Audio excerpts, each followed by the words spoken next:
소설 들려주는 여자. 소들려의 감성 오디오북.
도련님. 나스의 소새끼.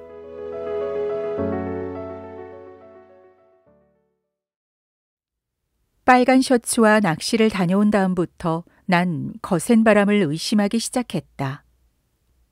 엉뚱한 구실을 붙여서 하숙집을 나오라고 했을 때는 괘씸한 놈이라고 생각했다가 회의 시간에 내 예상과는 달리 학생들을 처벌해야 된다고 주장했을 때는 아이고 이놈 봐라, 이상한데 싶었다.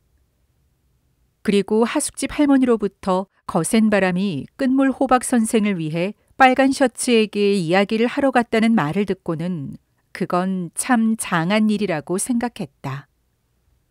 이런 것을 보면 나쁜 놈은 거센 바람이 아니다. 빨간 셔츠가 좀 꼬인 인간이라 천연덕스럽게 빙빙 돌려가며 내 머릿속을 어지럽게 만들었나 생각하고 있던 참에 노제리가와 언덕에서 마돈나를 데리고 산책하는 것을 보니 확실히 빨간 셔츠가 수상한 놈이다 라고 결정하게 됐다. 이상한 놈인지 수상한 놈인지는 모르겠지만 어쨌든 좋은 놈은 아니다. 분명 겉과 속이 다른 놈이다. 인간은 대나무처럼 한결같이 올곧지 않으면 믿을 수가 없다. 올곧은 놈과는 한판 붙더라도 기분이 괜찮다. 빨간 셔츠처럼 언제나 상냥하게 군다거나 친절하게 군다거나 파이프를 입에 물고 고상을 떤다거나 하는 놈한테는 속을 터놓을 수가 없다. 그런 놈과는 함부로 한판 붙을 수도 없다. 싸움을 해봤자 모래판 위의 스모 같은 화끈한 싸움은 할 수 없다. 일전 오리를 주고받으면서 교무실을 떠들썩하게 했던 거센 바람이 훨씬 인간답다. 회의할 때 눈을 부라리며 나를 노려보기에 마음에 안 든다고 생각했지만 그래도 빨간 셔츠에 어울리지 않게 상냥한 목소리를 듣는 것보다는 낫다. 사실 거센 바람하고는 회의가 끝나고 웬만하면 화해를 할까 해서 한두 마디 말을 붙여보았는데 대꾸도 안 하고 눈도 마주치지 않기에 그 다음엔 나도 화가 나서 될 대로 되라고 내버려 두었다.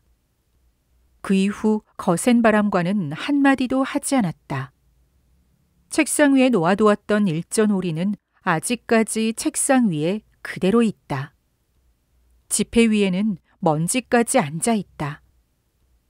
거센 바람은 절대 그 돈을 집어서 가져가지 않을 것 같았지만 그렇다고 내가 손을 댈 수도 없는 노릇 아닌가. 이 몇 푼이 거센 바람과 나 사이에 벽처럼 놓여 있어 난 이야기하고 싶은 것이 있어도 말을 못 걸었다. 거센 바람은 눈썹 하나 꿈쩍 않고 한마디도 하지 않았다. 저놈의 일전 오리가 장벽이다. 결국 나는 학교에 와서 그 돈을 보는 것이 괴로워졌다. 거센 바람과 내가 남모르는 사이처럼 된 것과는 반대로 빨간 셔츠와는 여전히 잘 지내고 있다. 온천 가는 길에 만난 그 다음 날 학교에 가자 제일 먼저 나한테 다가와서 선생, 이번에 옮긴 하숙은 괜찮은가요? 라는 등 이 다음에 또 러시아 작가나 낚으러 갑시다. 라는 등 말을 걸어왔다. 나는 밉살스러워서 어젯밤엔 2번이나 배웠죠.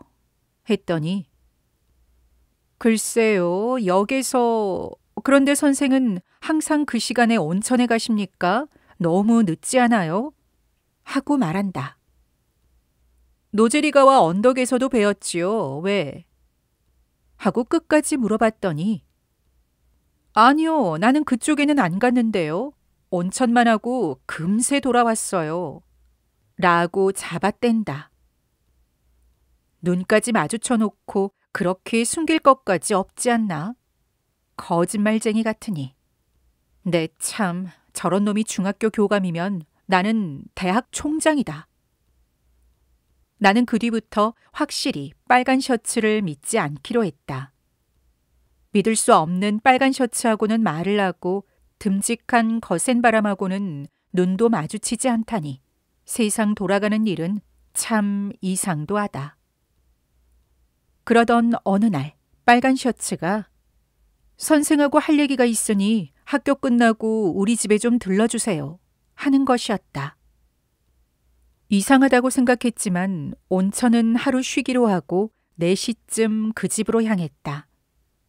빨간 셔츠는 결혼은 안 했지만 교감이니만큼 하숙집이 아니라 그럴듯하게 지은 집에 살고 있었다. 집세는 9엔 50전이라는데 시골에서 그 정도라면 큰맘 먹고 기호를 불러와 기쁘게 해주고 싶다는 생각이 들 만큼 멋진 집이다. 문 앞에서 계십니까 하고 불렀더니 남동생이 뛰어나왔다. 이 남동생은 나한테 대수와 산수를 배우는데 영 성적이 좋지 못한 녀석이다. 게다가 도시물을 먹은 놈이라 시골서만 살던 녀석들보다 더 고약하다. 빨간 셔츠를 만나 나를 부른 용건을 물어보니 파이프를 입에 물고 고약한 담배 냄새를 풍기면서 이런 얘기를 했다. 선생이 우리 학교에 온 이후로 전임자가 있을 때보다 아이들 성적이 많이 좋아져서 교장 선생님께서도 좋은 사람이 왔다고 상당히 기뻐하시고 어쨌든 학교로서는 믿고 있으니 계속해서 우리 학교를 위해 좀 더 노력해 주셨으면 좋겠어요. 네? 노력이라뇨? 더 이상은 못하겠는데요. 아하, 노력은 지금 정도로도 충분합니다. 단지 지난번에 말씀드린 거요. 그것만 잊지 말아주세요. 하숙을 주선해주는 사람은 위험하다는 말씀 말인가요? 네, 딱 잘라서 이야기하면 좋습니다. 선생도 다 이해하실 것이고 하니 선생이 지금처럼 열심히 해주시면 학교에서도 지켜보고 있으니 선생에 대한 대우도 좋아질 거라고 생각합니다. 봉급을 올려주겠다는 말입니까? 봉급이야 그다지 큰 상관은 없지만 더 받을 수만 있다면 더 받는 것이 좋겠죠. 아이고, 다행입니다. 이번에 전근 가는 사람이 있어서 교장 선생님께서 먼저 승낙을 하셔야 되겠지만 그 봉급부터 어떻게 좀 조금은 올려줄지도 모르겠어서 제가 선생 의향부터 물어보고 교장 선생님께 이야기하려고 이렇게. 고맙습니다. 그런데 누가 전근을 가나요? 곧 발표할 것이니 이야기에도 큰 지장은 없겠죠. 사실 고가 선생입니다. 고가 선생은 이곳 사람 아닙니까? 네, 이 고장 사람이기는 한데 사정이 좀 있어서 반은 본인이 희망한 겁니다. 어디로 가십니까? 휴가에 노베오카인데 장소가 장소이니만큼 봉급은 좀 더 받고 가게 됐죠. 그럼 다른 사람이 그 자리에 후임으로 옵니까? 네, 대충 누가 올지도 정해졌습니다. 그 새로 오는 사람이 어느 정도 받는지 고려해서 선생의 처우도 다시 조정될 겁니다. 아, 괜찮습니다. 너무 무리하게 올리려고 하지 않으셔도 됩니다. 아무튼 저는 교장 선생님께 그렇게 말씀드릴 생각입니다. 교장 선생님도 찬성하실 것 같은 눈치고 우리 선생이 좀 더 길게 우리 학교에서 근무하셔야 될 테니 아무쪼록 지금부터 그런 줄 아시고 계세요. 지금보다 가르치는 시간이 늘어납니까? 아니요, 시간은 지금보다 줄어들지도 모릅니다. 수업 시간은 줄어드는데 더 일한다는 겁니까? 그거 이상하네요. 잠깐 들어서는 그렇게 생각할 수도 있지만 자세한 사항은 지금 말하기 곤란하고 선생님 책임이 더 막중해질지도 모른다는 의미입니다. 나는 도무지 무슨 말인지 알아들을 수가 없었다. 지금보다 막중한 책임이라면 수학 주임을 말하는 것일 텐데 주임은 거센 바람이 막고 있지 않나? 그놈은 전혀 학교를 그만둘 것 같지 않은데. 게다가 학생들한테 인기도 있으니 전근이나 면직은 학교 측에도 득이 될 리 없고. 빨간 셔츠의 얘기는 언제나 제대로 알아듣기 어렵다.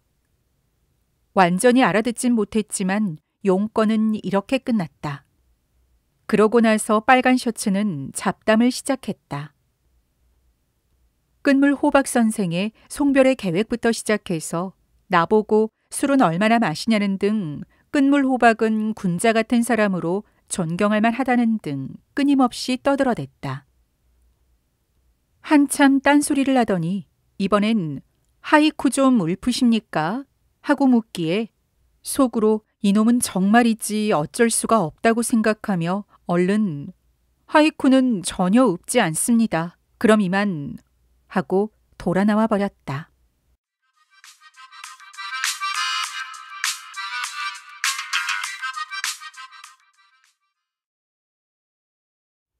세상에는 정말이지 그 속을 도무지 알 수 없는 사람들이 있다. 집이면 집, 직장이면 직장, 모든 것이 부족함 없는 고향을 두고 아는 사람 하나 없는 다른 지방으로 고생을 자처해서 간다니. 그것도 화려하고 전차라도 다니고 하는 고장이라면 모르지만 휴가의 노베오카라니. 나는 백길이 좋은 이 동네에 와서도 채 한 달이 되기 전부터 돌아가고 싶었다. 그런데 노베오카라면 첩첩산중 아닌가. 빨간 셔츠 말로는 배를 타고 가다가 내려서 마차를 타고 하루 종일 가면 미야자키라는 곳이 나온다고 한다. 거기서도 또 하루 차를 타고 가야 닿을 수 있다는 것이다. 이름만 들어도 시골 구석이 분명하다. 원숭이와 사람이 절반씩 살고 있는 게 아닌가 싶다. 아무리 군자인 끝물 호박이라도 원숭이 상대가 되는 걸 좋아하지는 않을 텐데 도대체 무슨 일인지. 오늘도 변함없이 할머니가 저녁상을 들고 들어온다. 오늘도 감자예요? 아니요, 오늘은 두부랑 깨로. 감자나 두부나 거기서 거기다. 할머니, 고가 선생님이 휴가에 간대지요? 참말로 그거 참 안 됐단께. 본인이 원해서 가는 건데 별 수 없지요 뭐. 본인이 원하다니 누가 본인이단가? 누군 누구예요? 당사자인 고가 선생이죠. 고가 선생이 가고 싶다고 해서 가는 것 아닙니까? 아이고, 그건 당최 얼토당토 아는 소리제. 얼토당토 않다뇨. 빨간 셔츠가 그렇게 말했는데요. 그게 얼토당토 아는 소리면 빨간 셔츠가 나한테 새빨간 거짓말을 한 거란 말이에요. 아니, 내 말은 빨간 셔츠가 그리 말이었다문 그것도 일리는 있겠제. 허나 고가 선생이 가고 잡지 않은 것도 사실이란께로. 그것도 맞는 말이네요. 할머니가 양쪽 이야기를 다 아는 것 같으니 어찌된 일인지 저한테 말 좀 해주세요. 오늘 아침에 말이지라 나가 고가 선상댁 어머니를 길거리서 만나지 않았어라. 그려서 조목조목 야그를 들었단께로. 뭐라고 그러시던가요? 그댁 아버님이 돌아가신 뒤로 우리가 생각하는 것보다 사정이 훨씬 더 안 좋아졌는가벼. 그래서 그 어머니가 교장 선상을 찾아가 부탁하기를 고가 선상이 벌써 그 학교에서 일한 지도 4년이 넘었으니께 인제는 봉급을 좀 올려주면 안 되는가 하고. 그랬군요. 그것이 그 교장 선생이 생각해보겠다고 말했으니께 그 어머니는 일단 안심하고 이제나 저제나 그 봉급 오를 때만 목 빠지게 기다리고 있었는데 어느 날 교장 선상이 고가 선생을 불러서 가보니께 안 됐지만은 학교 측에선 돈이 모자라서 봉급을 올려줄 수가 없다. 하지만 노베오카에 있는 학교에는 자리가 있는디 그곳에 가면 매달 5엔 정도는 더 받으니 가라고 그랬대제. 아니 그러면 그건 쌍방이 이야기한 것이 아니라 가라고 명령한 거 아닙니까? 그렇단께로 그래갖고서리 고가 선상이 봉급은 이대로라도 좋으니 여그 있는 게 좋다고 어머니도 있고 집도 있은께 그냥 여그 있게 해돌라고 부탁했는디 벌써 그럭하기로 학교끼리 야그가 됐은께 어쩔 수 없다고 교장 선상이 그랬단께. 아니 사람을 그렇게 만들다니 말도 안 돼. 그럼 고가 선생은 갈 마음이 없는 거네요? 내가 어쩐지 이상하다 그랬어. 5엔 더 받고 그런 산중에 가서 원숭이하고 떠들 멍청이가 있겠습니까? 멍청이라니 선상 말이단가? 그게 중요한 것이 아니고 아무튼 이건 순전히 그 빨간 셔츠의 술책이야. 이런 고약한 초서가 어디 있어? 속임수를 썼군. 아니 그러면서 내 봉급을 올려준다니 그런 못된 일이 다 있나? 봉급을 올려주긴 누구를 올려준다는 말이야? 선상은 봉급이 오른다고 했어라? 그게 중요한 것이 아니고 아무튼 이건 순전히 그 빨간 셔츠의 술책이야. 이런 고약한 초서가 어디 있어? 속임수를 썼군. 아니 그러면서 내 봉급을 올려준다니 그런 못된 일이 다 있나? 봉급을 올려주긴 누구를 올려준다는 말이야? 선상은 봉급이 오른다고 했어라? 올려준다고 했는데 거절할 겁니다. 어째서 거절한다요? 어째서 거절하다니. 할머니, 그 빨간 셔츠는 치사한 놈이에요. 비겁하고요. 비겁하지만 선상, 봉급을 올려준다고 허문 얌전히 주는 대로 받아두는 것이란께로. 안즉 선상이 젊어서 그러는디 나이 먹어서 생각하면 잠깐 참는 건디 울컥하는 마음에 괜히 안 받겠다고 그랬다고 후회한단께로. 이 할멈 하는 말 잘 듣고 교감 선생이 봉급 올려주겠다고 하면 감사합니다 하고 받으란께. 노인네는 그런 참견할 필요 없어요. 내 봉급이 올라가든 내려가든 그건 내 봉급이니 여러 소리 마세요. 할머니는 입을 다물고 그대로 나가버렸다. 봉급을 올려주겠다고 해서 특별히 그런 것 바라지도 않았지만 뭐 돈이 남나 보지.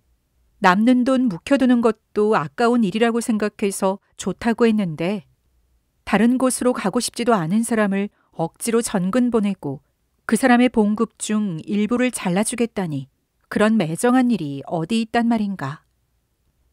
월급은 그대로 줘도 좋다는데 노베오카 산골까지 쫓아내다니 어쩌려는 건지. 아무튼 당장 빨간 셔츠네 집에 가서 안 받겠다고 말하지 않으면 기분이 찜찜하다. 두꺼운 옷을 주워 입고 집을 나섰다. 커다란 대문 앞에 서서 사람을 부르자 이번에도 그 남동생이 뛰어나왔다. 내 얼굴을 보더니 또 왔나 하는 눈치였다. 필요하다면 2번을 오든 3번을 오든 와야지. 한밤중이라도 두들겨 깨울 일이다. 빨간 셔츠한테 무난 인사라도 하러 온 줄 알았다는 건가? 난 필요 없는 월급을 돌려주러 온 것이다. 지금 손님이랑 같이 계세요. 하기에 현관에서 잠깐 뵙고 이야기하면 되니 좀 불러주렴. 했더니 다시 집으로 뛰어들어간다. 그 뒷모습을 조차 집안을 둘러보았더니 현관 앞에 색이 현란하고 뒤축이 높은 게다가 있었다. 안에서 아이고 이제 다 잘 됐습니다 하는 소리가 들렸다. 손님이란 건 떠버린 놈이었구만. 떠버린 놈이 아니면 저런 재수없는 목소리에 저런 무의들이나 신는 신발 따위를 신을 사람이 없다. 잠시 기다리니 빨간 셔츠가 램프를 들고 현관으로 나와서 아이고 선생님 좀 들어오세요. 다른 사람이 아니라 요시카와 선생이 와 있습니다. 하기에 아니요, 여기서도 충분합니다. 잠깐 할 말만 하고 가면 되니까요. 하고 말했다. 빨간 셔츠의 얼굴이 불그스레한 것이 떠버린 놈과 한 잔 걸치고 있는 중이었나 보다. 좀 전에 내 봉급을 올려주겠다고 말씀하셨는데 생각이 바뀌어서 그걸 거절하러 온 겁니다. 빨간 셔츠는 램프를 쭉 내밀고 내 얼굴을 쳐다보더니 뭐라 말해야 좋을지 모르겠다는 듯 멍한 표정을 지었다. 올려준다는 봉급을 안 받겠다고 그러는 놈을 처음 봐서 그런지 아니면 거절할 때 하더라도 꼭 이 밤에 달려와서 그러지 않아도 되는데 왜 이러나 싶어서인지 아니면 둘 다인지 빨간 셔츠는 벌건 얼굴에 입을 삐죽거리며 아무 말 없이 서 있었다. 아까 내가 알겠다고 한 것은 고가 선생 본인이 원해서 전근 가는 것이라고 했기 때문에 고가 선생 본인이 원해서 전근 가는 건 맞습니다. 그렇지 않습니다. 여기 남고 싶어 합니다. 봉급 안 올려줘도 되니까 고향에 있고 싶은 겁니다. 고가 선생이 그럽디까? 직접 들은 것은 아닙니다. 그럼 누가 그러던가요? 우리 하숙집 할머니가 그랬습니다. 할머니가 고가 선생의 어머니한테 들은 이야기를 나한테 전해준 겁니다. 실례지만 그렇다면 이야기가 조금 달라지지요. 지금 선생 말씀대로라면 하숙집 할머니 말은 믿을 수 있고 교감인 내가 한 말은 못 믿겠다. 그렇게 들리는데 그런 뜻으로 해석해도 되겠습니까? 이 대목에서는 약간 곤란했다. 문학산이 뭐니 하는 것들은 역시 말빨 하나는 끝내준다. 이상한 것을 붙잡고 늘어지면서 말꼬리를 돌린다. 나는 옛날에도 우리 집 영감한테 너는 경솔해서 탈이다 라는 잔소리를 자주 들었는데 확실히 그렇긴 그런가 보다. 할머니의 말을 듣고 아니 이럴 수가 있나 싶어서 그대로 뛰쳐나왔지. 끝물 호박 선생도 그 어머니도 만나서 자세하게 물어보지는 않았던 것이다. 그래서 이렇게 문학사가 말꼬리를 잡고 늘어지면 되받아치기가 어렵다. 지금 당장 대꾸할 말은 생각나지 않지만 나는 어차피 빨간 셔츠는 믿을 수 없다고 진심으로 생각하고 있었다.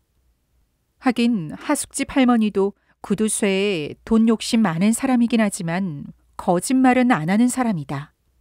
또한 빨간 셔츠같이 겉과 속이 다르지도 않다. 별다른 말이 생각나지 않아서 이렇게 대답해 주었다. 선생님이 말씀하신 것도 맞는 말인지 모르겠습니다만 어쨌든 봉급은 올려받지 않겠습니다. 그건 더 이상하잖아요. 봉급을 더 받지 못할 이유를 발견해서 일부러 온 줄 알았는데 제 설명을 들었잖아요. 그런데도 싫다는 건 이해할 수 없네요. 이해 못하셔도 할 수 없습니다. 어쨌거나 거절하겠습니다.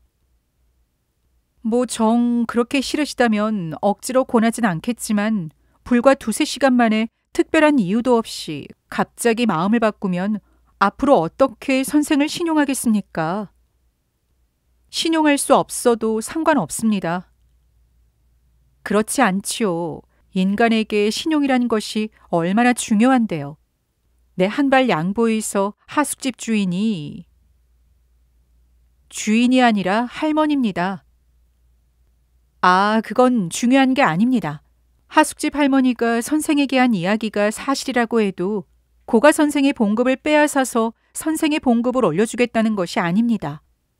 고가 선생은 노베오카로 가시고 그 후임으로 새로 오는 사람이 고가 선생보다 좀 더 낮은 봉급을 받게 됩니다. 그래서 그 나머지 부분으로 선생 봉급을 올려주려고 한 거니까 선생이 누구한테 미안해할 필요는 없습니다. 고가 선생은 노베오카에서 지금보다 월급을 올려받고 새로 오는 선생은 적게 받고 그 덕에 선생도 월급이 오르고 하면 좋은 게 아닌가요? 굳이 싫다면 할 수 없지만 집에 가서 다시 한번 잘 생각해 보시지요. 나는 그다지 머리가 좋지 않기 때문에 언제나 이렇게 상대방이 조목조목 따지고 들면 그 자리에서 아, 그런가? 그럼 내가 잘못했네. 하고 물러서게 되는데 오늘 밤만은 그럴 수가 없다. 이곳에 온 첫날부터 빨간 셔츠는 왠지 꺼림칙했다. 중간중간 친절하게 대해주기에 친절한 남자라고 생각한 적도 있었지만 사실은 친절도 뭐도 아니라는 걸 알았기 때문에 오히려 싫어졌다. 그래서 이놈이 아무리 논리적으로 이야기를 한다 해도 교감이랍시고 나를 아무 말도 못하게 만든다 해도 더 이상은 안 통한다. 겉으로 보면 빨간 셔츠가 훌륭한 사람 같지만 겉모양이 아무리 잘났다고 해도 사람의 마음까지 움직일 수는 없는 것이다. 돈이나 권력이나 언변으로 사람의 마음을 살 수 있다면 고리 대금업자든지 순사든지 대학 교수가 사람들에게 인기를 끌어야 한다. 하지만 겨우 중학교 교감 정도의 언변으로 내 마음을 돌려놓으려고 하다니 인간이란 자기가 좋고 싫은 대로 움직이는 것이지 남의 언변 따위를 듣고 행동하지 않는다. 선생님 말씀도 일리는 있지만 하여튼 저는 봉급 오르는 거 싫으니까 거절합니다. 집에 가서 생각해봤자 마찬가지입니다. 그럼 이만. 하고 나와버렸다. 머리 위에 은하수가 훌쩍 걸려 있다.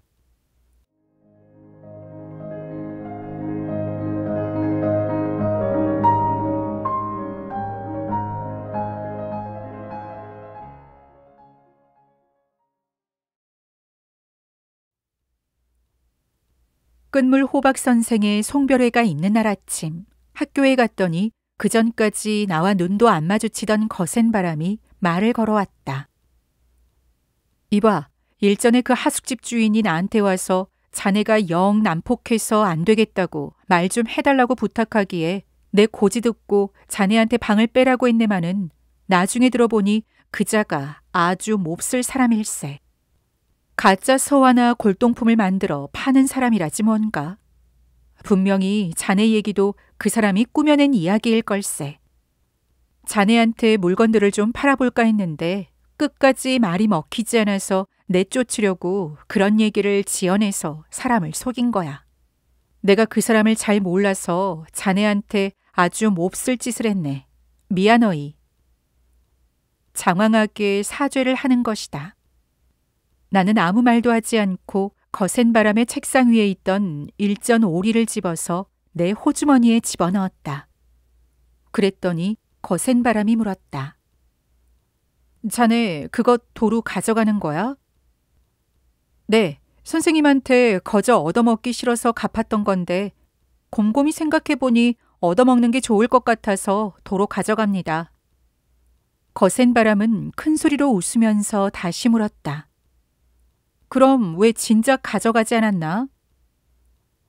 사실 가져가야지 생각했는데 뭐 그러자니 왠지 기분도 이상하고 해서 그대로 있었죠.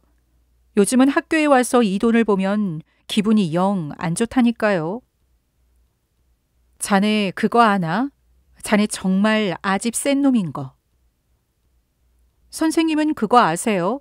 정말 고집불통인 거. 나도 지지 않고 말했다. 그 다음 우리 둘 사이에는 이런 대화가 이어졌다. 자네 도대체 어디 출신인가? 도쿄 토박입니다.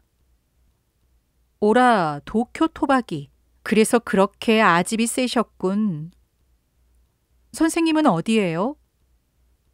나는 아이즈, 후쿠시마현 출신이네. 아, 아이즈에서 오셨구나. 고집이 괜히 센 게 아니네. 오늘 송별회에 가세요? 당연하지. 자넨? 저도 물론 가지요. 고가 선생이 떠나는 날엔 한국까지 배웅 나갈 생각입니다.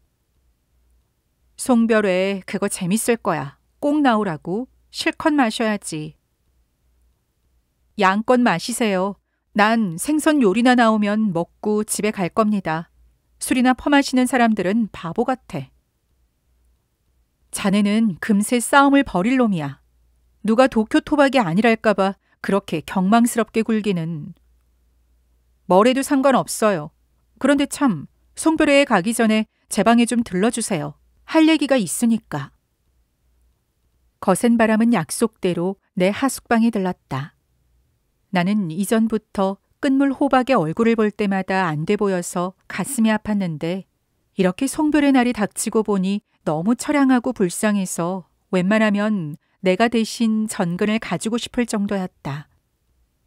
그래서 송별의 자리에서 용기를 복돋워주고 싶은데 또 두세 마디 하고 더듬거리면 영 꼴이 말씀이 아닐 테니 기차 화통 삶아먹은 것 같은 거센 바람의 목소리를 좀 빌려 이번 참에 빨간 셔츠의 간담을 서늘하게 해주어야지 생각했기 때문에 겸사겸사해서 거센 바람을 부른 것이다. 나는 거센 바람을 보자마자 우선 마돈나 사건부터 이야기를 꺼냈다. 물론 거센 바람은 마돈나 사건에 대해 나보다 더 상세하게 알고 있었다. 내가 노제리가와 언덕에서 본 것을 이야기하면서 그놈은 바본가 봐요 했더니 거센 바람은 자네는 누구든 바보라고 하는군. 안 그런가? 오늘 또 나를 보고 바보라고 했잖아. 내가 바보면 빨간 셔츠는 바보가 아니지. 나는 빨간 셔츠와는 다르니까. 하고 잘라 말했다. 그럼 빨간 셔츠는 얼빠진 놈이에요. 했더니 그럴지도 모르지 하고 맞장구를 쳤다. 거센 바람은 힘은 세지만 이렇게 말 만드는 데는 영 나를 따라오지 못한다. 아이즈 촌놈은 모두 이런 모양이다. 그런 다음 내 봉급을 올려주겠다는 얘기와 앞으로 책임이 막중해질 것이라고 빨간 셔츠가 한 얘기를 모두 들려주었더니 거센 바람은 흠 하고 콧방귀를 뀌었다. 그럼 나를 내쫓겠다는 생각이로군. 내쫓다니. 그럼 그런다고 그만둘 거예요? 나는 눈을 동그랗게 뜨고 물었다. 누가 그만둔대? 내가 잘리면 빨간 셔츠도 온전치는 못할걸. 거센 바람이 큰 소리를 쳤다. 어떻게 하려고요? 내가 다시 물어보았더니 거기까진 아직 생각 안 해봤네 하고 대답했다. 그렇다. 거센 바람이 뚝심 있는 사람이기는 하지만 지혜는 약간 모자라다. 내가 봉급 올려주겠다는 것을 거절했다는 얘기를 하자 무척이나 좋아하면서 나를 칭찬했다. 과연 도쿄 토박이야. 잘했어. 끝물 호박 선생이 그렇게 여기 남기를 원하는데 왜 유임 운동이라도 하지 않았어요? 끝물 호박한테 내가 얘기를 들었을 때는 벌써 모든 것이 정해진 상태라서 교장한테 2번, 빨간 셔츠한테 1번 찾아가 얘기를 해보았는데 안 됐어. 어쨌든 고가 선생이 너무 사람이 좋아 탈이다. 빨간 셔츠가 그 이야기를 할 때 그 자리에서 거절하든지 일단 생각해보겠다고 하고 시간을 벌 것이지. 그 말발에 속아 넘어가서 그 자리에서 알았다고 했다지 뭐야. 그러니 나중에 어머니가 울며 매달려도 내가 찾아가서 부탁해도 그땐 뭐 별 수 없는 노릇이지.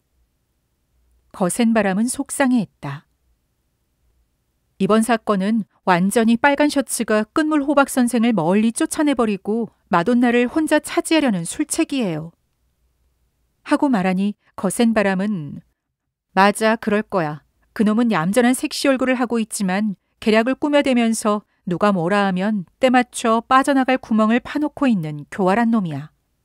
그런 놈은 주먹 맛을 봐주는 수밖에 없어. 하며 울퉁불퉁한 팔뚝을 들어보였다. 나는 그것을 보고 놀라서 물었다. 와, 선생님 무지 힘세 보여요. 유도라도 하세요.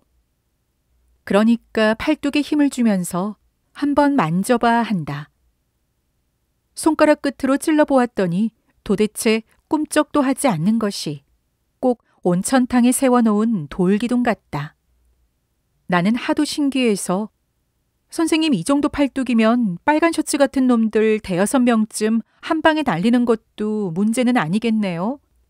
했더니 당연하지 하면서 팔을 구부렸다 폈다 하니 근육이 불끈불끈했다. 보고 있자니 아주 기분이 좋았다.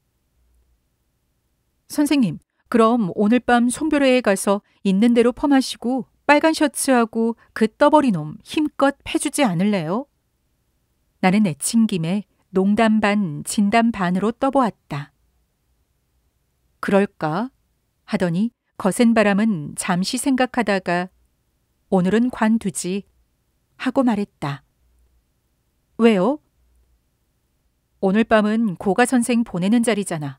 게다가 마음 먹고 패주려면 그놈들이 나쁜 짓 하는 걸 목격한 바로 그 자리에서 패야지. 그렇지 않으면 오히려 우리가 뒤집어 쓰게 돼. 거센 바람이 분별력 있는 말을 한다.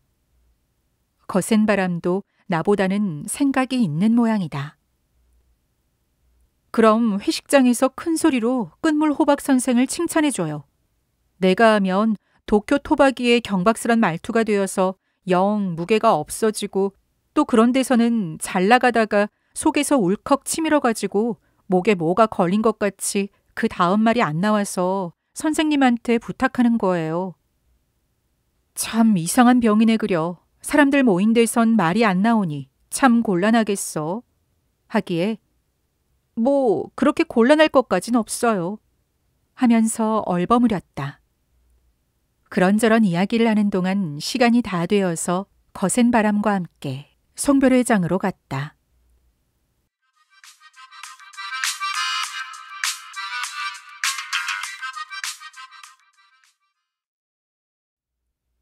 요릿집에는 벌써 사람들이 모여서 다다미 50장짜리 큰 방에 둘셋씩 무리지어 앉아 있었다. 워낙 넓으니 도코노마도 굉장하다. 내가 야마시로야에 묵었던 다다미 15장짜리 방에 도코노마와는 비교가 안 된다. 서기 가와무라가 어서들 앉으세요 하기에 기둥에 기대어 앉았다. 가이오쿠의 족자 앞에 하오리와 하카마를 갖춰 입은 너구리가 자리를 잡으니 왼쪽에 역시 하오리와 하카마를 갖춰 입은 빨간 셔츠가 앉았다. 오른쪽에는 오늘의 주인공이라고 끝물 호박도 옷을 갖춰 입고 앉았다. 나는 양복을 입고 있어서 꿇어 앉으니 불편했다. 곧 양반다리로 고쳐 앉고 보니 옆에 앉은 체육 선생은 검은 양복 바지를 입었는데도 단정하게 꿇어 앉아 있다. 대단히 훈련을 한 모양이다. 드디어 저녁상이 들어오고 술병이 늘어선다. 가와무라가 먼저 개회사를 하고 그 다음 너구리가 일어서고 빨간 셔츠가 일어섰다. 모두 한마디씩 송별사를 읊는데 하나같이 짠 것처럼 끝물 호박 선생이 좋은 선생이라는 것과 인간성 좋다는 이야기를 떠벌리다가 대충 이번에 이렇게 선생을 보내는 것을 참으로 애석하게 생각한다. 학교뿐만 아니라 개인적으로도 무척이나 안타깝지만 본인이 일신상의 이유로 전근을 희망하니 유감이지만 더는 붙잡을 수 없다는 내용으로 끝냈다. 이런 거짓말을 해서 송별회를 열고는 조금도 부끄럽게 여기지 않는다. 특히나 빨간 셔츠는 유별나게 더 끝물 호박 선생을 칭찬했다. 이렇게 좋은 친구를 잃게 되니 저로서는 정말이지 큰 불행입니다. 라고까지 말한다. 더군다나 그 말투가 얼마나 그럴싸한지 평소보다 더 상냥하게 말하는지라 처음 듣는 사람은 그 말이 정말이라고 믿을 것이다. 저런 수작으로 마돈나도 구워 삶은 거겠지. 빨간 셔츠가 송별사를 읊어대고 있는데 건너편에 앉아있던 거센 바람이 나에게 눈짓을 보냈다.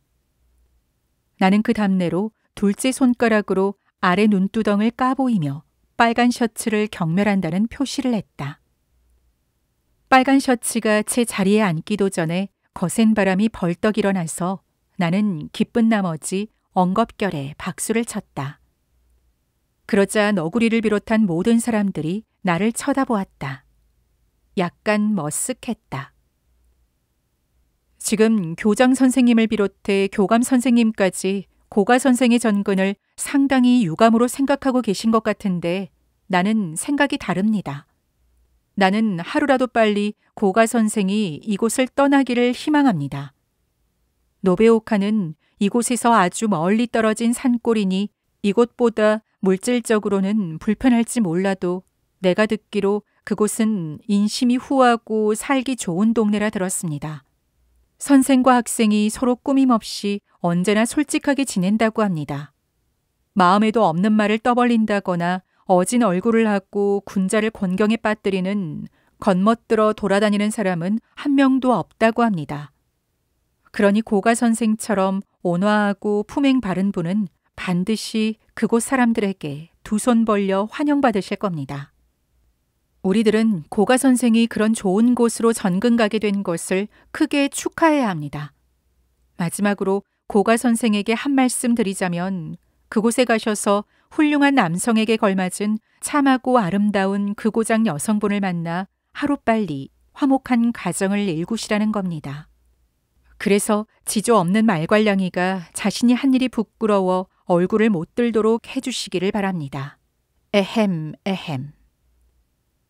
거센 바람이 이렇게 말하고 2번 헛기침을 한 다음 자리에 앉았다. 나는 이번에도 박수를 칠까 생각했지만 또 모두 내 얼굴을 쳐다보는 것이 싫어서 참았다. 거센 바람이 자리에 앉자 이번에는 끝물 호박 선생이 일어났다.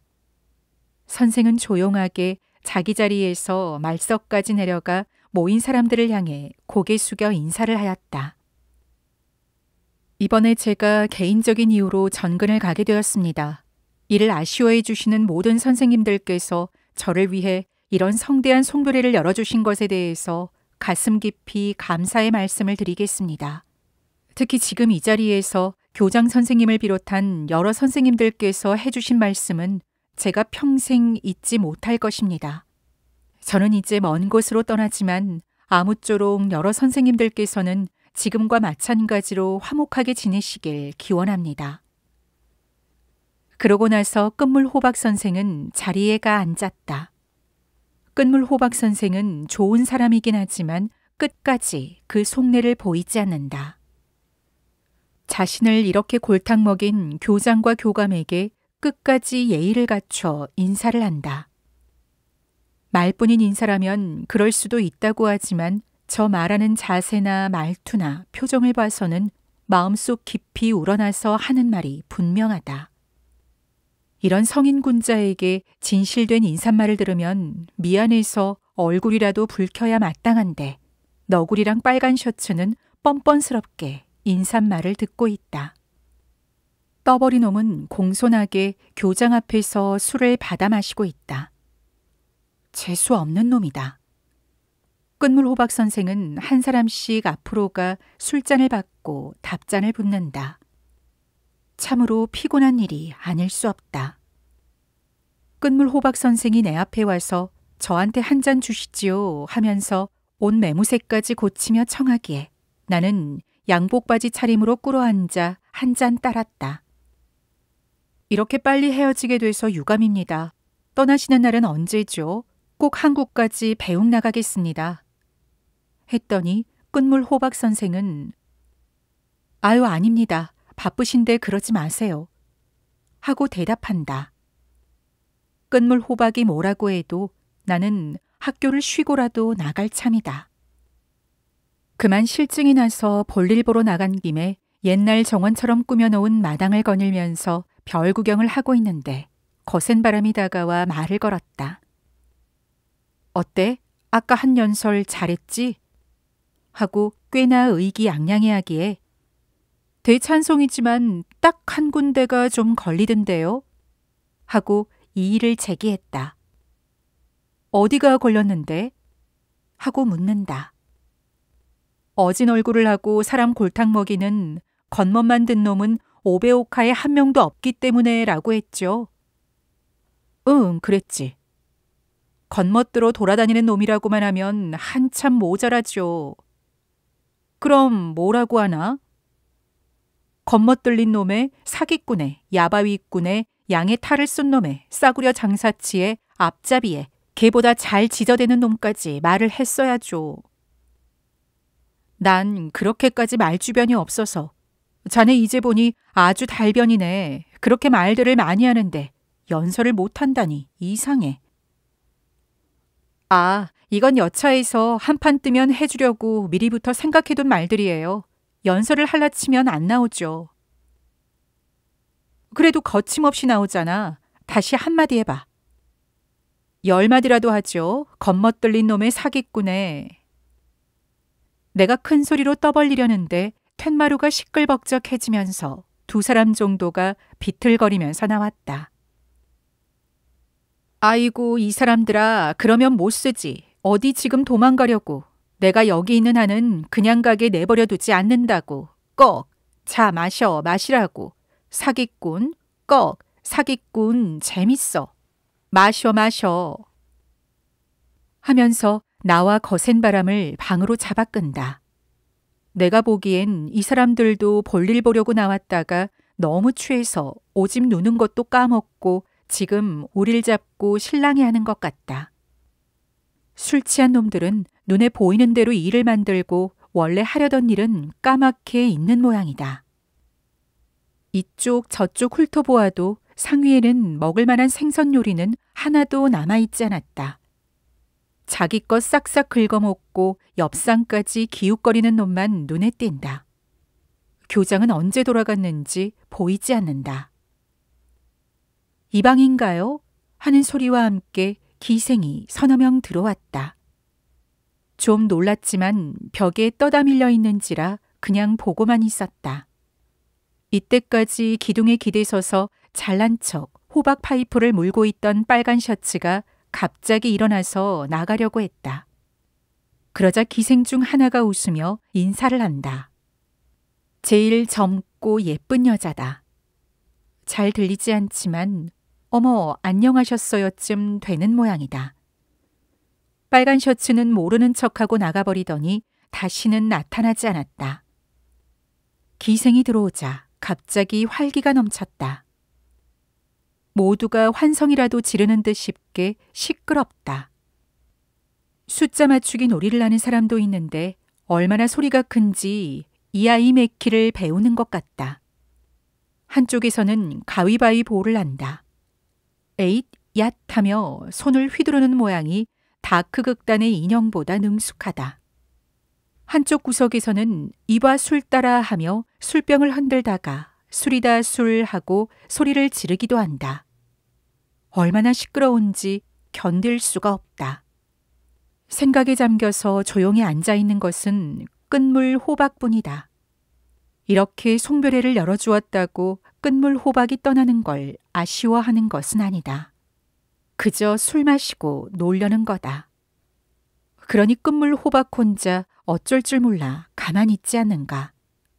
이러려면 송별회는 왜 열었는지. 시간이 더 흐르니 다들 음도 맞지 않는 노래를 하나씩 불렀다. 기생 하나가 내 앞에 오더니 손님 한 곡 부르세요 하며 샤미센을 타려 해서 나 안 해, 네가 불러봐 했다. 한숨에 노래를 쭉 뽑아내더니 아이고 힘들다 한다. 그럴 거면 쉬운 걸로 하지 않고. 어느새 옆에 와 있던 떠버리가 스즈 만나고 싶은 사람 만났다 싶더니 금방 가버리셨지 하고 친한 척 군다.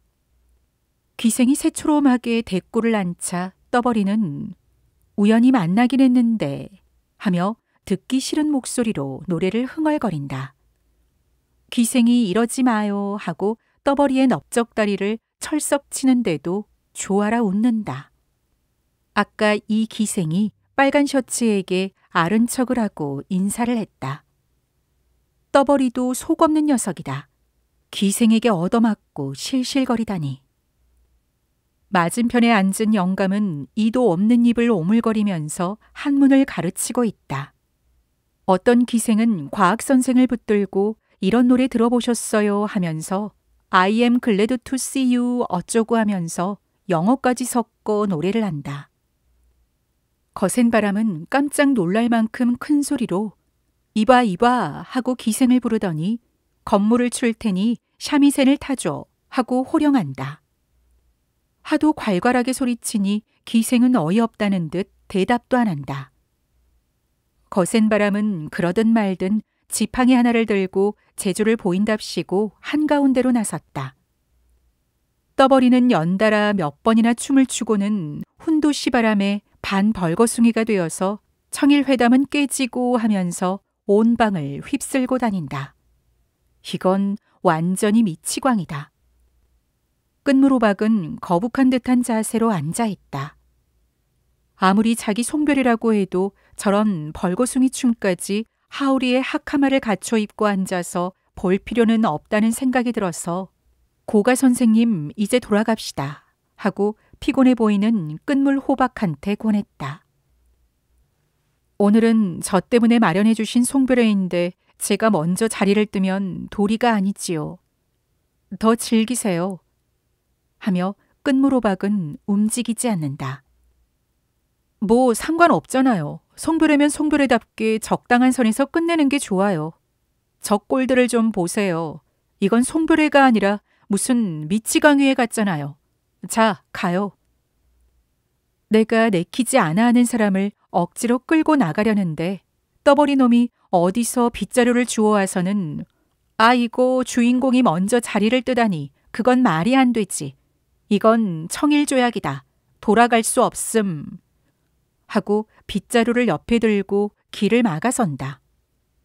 나는 아까부터 그놈이 눈에 거슬렸기 때문에 네가 하는 말이 청일조약이면 너는 만만디다. 만만디. 하고 주먹으로 그놈의 머리통을 한 방 날렸다. 떠버린 놈은 한 2, 3초 앞뒤로 휘청거리더니 멍해져서는 어라, 이건 말이 안 되지. 이렇게 내가 나가 떨어지면 말이 안 되지. 이 요시카와를 때리다니 어처구니 없군. 다시 한번 청일조약이다. 하고 혼자 궁시렁궁시렁 얼빠진 소리를 하고 있는데 뒤에서 거센 바람이 무슨 일이 났구나 싶어 건물을 관두고 뛰어왔다가 그놈의 목을 잡아 끌었다. 청일, 아프다고. 이건 폭력이야. 하고 비명을 지르는 걸 옆으로 잡아채 비틀었더니 나가 자빠졌다. 그 뒤는 어떻게 되는지 모르겠다. 끝물 호박 선생하고 헤어져서 집에 도착해보니 벌써 11시가 넘었다.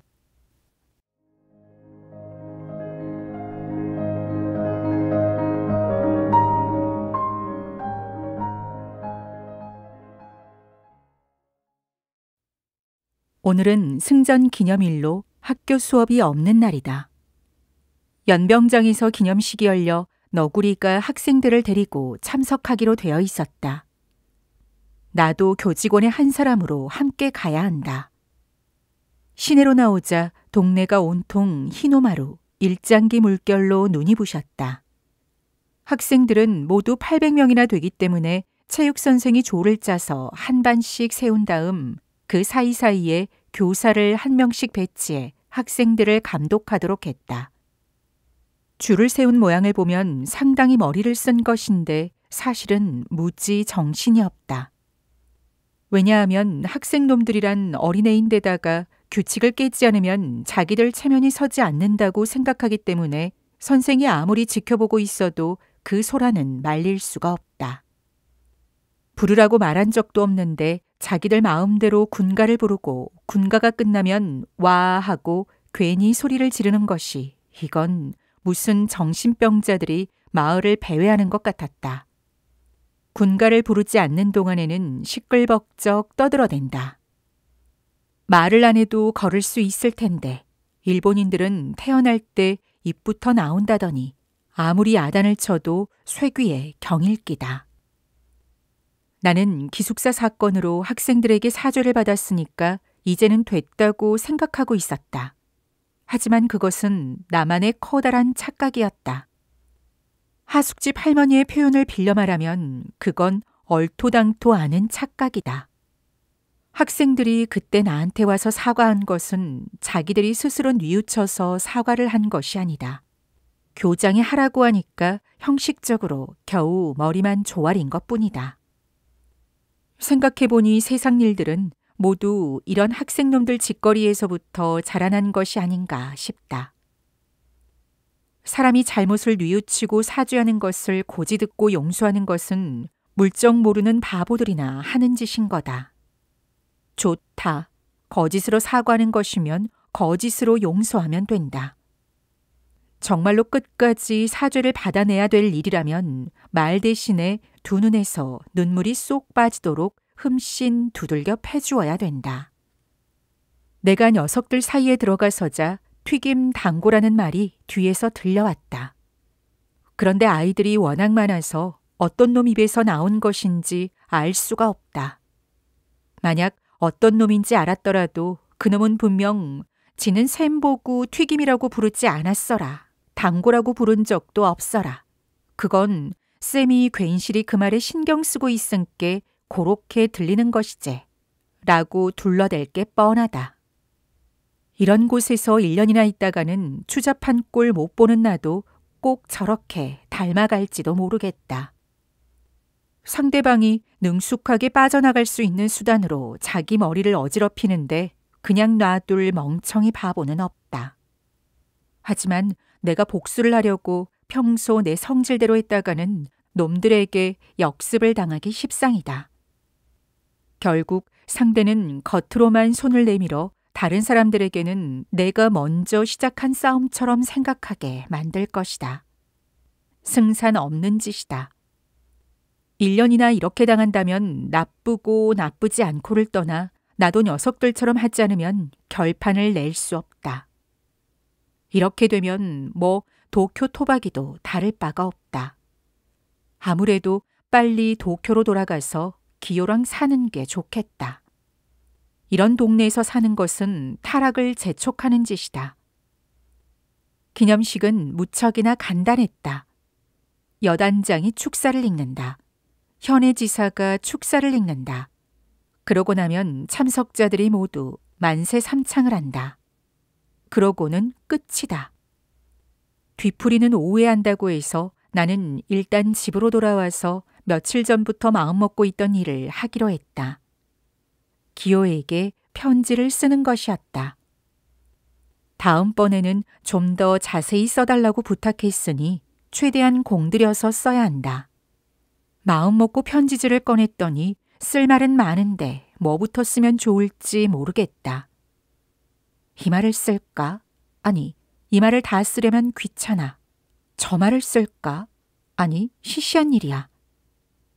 무슨 말이든 술술 나와서 애쓸 필요가 없고 기호가 재미있어 할 만한 사건은 없을까 생각해보니 그럴 만한 사건은 하나도 없는 것 같다. 나는 그저 먹을 갈고 편지지를 만져보고 또 먹을 갈고 편지지를 만져보고 같은 동작을 몇 번씩 반복하다가 나한테 편지 쓰는 일 따위는 불가능하다는 생각에 벼룻뚜껑을 덮어버렸다. 편지 따위 줄줄이 쓰는 것은 정말 귀찮은 일이다. 그냥 곧바로 도쿄로 달려가 얼굴 마주보고 이야기하는 것이 속 편하고 간단하다. 기호가 걱정하는 바를 모르는 건 아니지만 기호의 주문대로 편지를 쓰는 것은 3, 7일 단식보다 더 괴롭다.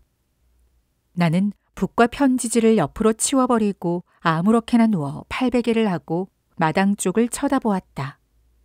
또다시 기호의 얼굴이 떠올랐다.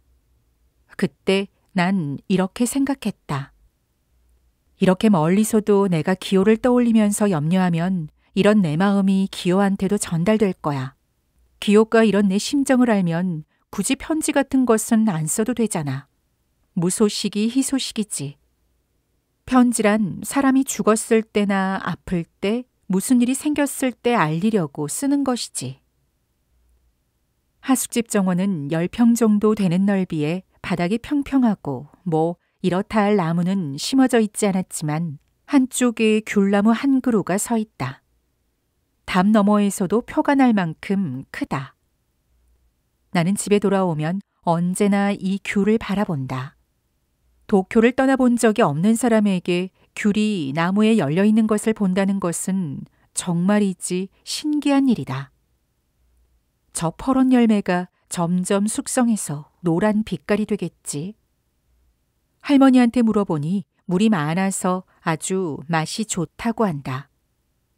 쪼까 있다 저놈들 익으면 잔뜩 따서 줄 텐께 했으니 매일 조금씩은 맛볼 수 있겠지. 내가 이렇게 귤 먹을 생각을 하고 있는데 어쩐 일인지 거센 바람이 이야기를 하러 왔다. 승전 축일인데 자네랑 같이 요리 좀 먹어볼까 해서 쇠고기를 사왔네. 하고 대나무 잎으로 싼 꾸러미를 소매자락에서 꺼내더니 방석 위에 휙 던졌다. 나는 이놈의 하숙집 구석에서 감자탱이랑 두부탱이만 먹고 누렇게 떠 있으면서도 메밀국수집이나 단고집 앞에는 얼씬도 못했으므로 그거 좋지요 하며 할머니에게 냄비와 설탕을 빌려 끓이기 시작했다. 거센 바람은 입에 고기를 꾸역꾸역 집어넣으면서 말했다. 자네 빨간 셔츠가 기생이랑 내연의 관계인 것 아나? 알고 말고요. 요전에 끝물 호박 선생 송별회에 온 기생들 중 하나 아니에요? 했더니 맞아. 난 얼마 전에 겨우 눈치챘는데 자넨 역시 눈치가 빠르군 하며 칭찬을 한다. 그놈 버릇처럼 입만 떼면 품성이 어때야 된다는 둥 정신적 즐거움을 쌓아야 된다는 둥 하면서 뒤돌아서는 기생이나 데리고 그러고 있다니까. 괘씸한 놈이야. 그것도 다른 사람한테 이래라 저래라 말이나 안 하면서 그러면 또 내가 말도 안 해. 자네가 메밀국수집에 가고 단고 먹으러 가는 것만 보고도 품위가 깎인다고 교장입을 통해서 주의를 주었잖아. 맞아요. 그놈 눈에는 기생 데리고 노는 것은 정신적인 즐거움이고 튀김이랑 단고는 물질적 즐거움으로 보이겠죠. 아니, 정신적인 즐거움이라면 정정당당히 사람들 앞에 내놓고 할 일이지. 그 뭡니까? 단골 기생이 들어오니 자기는 도망치듯 나가고 끝까지 사람을 속일 셈인 거지. 재수없어 정말. 그러고는 남이 공격하면 모르겠다느니 러시아 문학이라느니 하이쿠와 신채 씨가 동류라느니 하면서 정신을 쏙 빼놓는다니까요. 그런 겁쟁이는 사내가 아니죠. 궁중 나인의 환생이라고요. 녀석아비는 유지마의 가게마일 거예요. 유지마의 가게마라니 그건 뭔가? 사내답지 못하다 이거죠. 그쪽은 아직 덜 익었잖아요. 그런 것 먹으면 속에 기생충 생긴다니까요. 그래? 그런데 빨간 셔츠는 사람들 몰래 온천장 근처 가도야에 가서 기생과 만난다지. 가도야라고요? 그 여관 말인가요? 여관 겸 요리집 있잖아. 그러니까 그놈을 꼼짝 못하게 하는 길은 그놈이 기생을 데리고 온천장에 들어가는 것을 끝까지 봐두었다가 덮쳐서 그 자리에서 아주 단단히 망신을 주는 것밖엔 없어. 끝까지 봐두다니 그곳에서 밤 근무라도 서겠단 말인가요? 못할 것도 없지. 가도야 앞에 마스야라는 여관이 있어. 그 집 2층에 방을 빌려서 창호지에 구멍을 뚫고 보고 있으면 된다고. 보고 있는 동안에 올까요? 오겠지. 하지만 하룻밤만으로는 어려울 거야. 한두 주 정도 그렇게 해야 된다고 봐. 꽤나 피곤하겠군요. 우리 아버지 돌아가실 때 일주일 정도 밤을 꼬박 새면서 간병한 적이 있는데 나중에 완전히 기진맥진해가지고 뻗어버린 적이 있거든요. 몸 좀 피곤한 것쯤 아무것도 아니야. 저런 비열한 놈을 그대로 두었다간 나라를 위해서도 안 될 일이니까 내가 하늘을 대신해서라도 끝까지 처단할 거야. 신나는데요? 일이 결정되면 나도 협력할게요. 오늘부터 시작할 건가요? 마스야에 아직 얘기를 안 했으니 오늘은 곤란해. 그럼 언제부터 하려고요? 곧 시작할 거야. 자네한테 알려줄 테니 그때 힘 좀 빌리자고. 좋아요. 불러만 줘요. 언제라도 합세하죠. 계략엔 약해도 싸움 하나는 자신 있다고요. 나와 거센 바람이 방 안에서 빨간 셔츠 타도 계획을 세우고 있는데 할머니가 들어왔다. 학상 하나가 후타 선생 뵙겄다고 와 있는디 선상네 집에 갔는데 없어라. 물어물어 여긋거정 왔단께로 나와보소.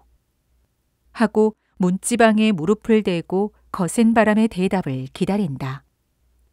거센 바람은 아 그래요? 하면서 현관까지 나갔다가 잠시 후 들어오더니 학생 하나가 승전축제 뒤풀이 보러 가자고 왔는데 같이 안 갈 텐가? 오늘 고치에서 여기까지 여러 명이 춤추는 거 보여주러 왔다니까 볼만할 거야. 그런 건 날마다 볼 수 있는 구경이 아니라네. 같이 가지. 하고 부추긴다. 춤이라면 도쿄에서도 많이 보았다. 해마다 하치만 신 제사 때는 동네에 임시 무대가 세워지니까 전통 연극인이 하는 것도 잘 알고 있다. 엉터리 춤 같은 건 보고 싶지 않았지만 모처럼 거센 바람이 같이 가자니까 그럼 같이 가봅시다 하고 따라 나섰다. 밖에 나가서 누가 거센 바람을 부르러 왔나 했더니 내 참 빨간 셔츠의 동생놈이다. 이건 또 무슨 일인가 싶다.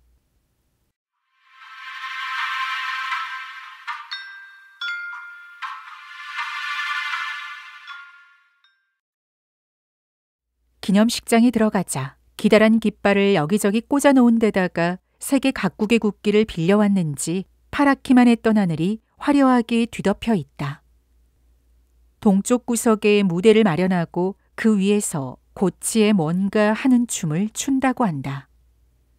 무대 오른쪽으로 가니 갈대발로 울타리를 세우고 꽃꽂이를 전시해둔 곳이 있다. 사람들은 굉장하다는 듯 쳐다보고 있으나 내가 보기에는 시시하다. 풀이니 대나무니 하는 것들을 멋대로 구부려 놓고 흥겨워하느니 곱사등 셋서방에 절름발이 남편 자랑을 하는 게 낫다.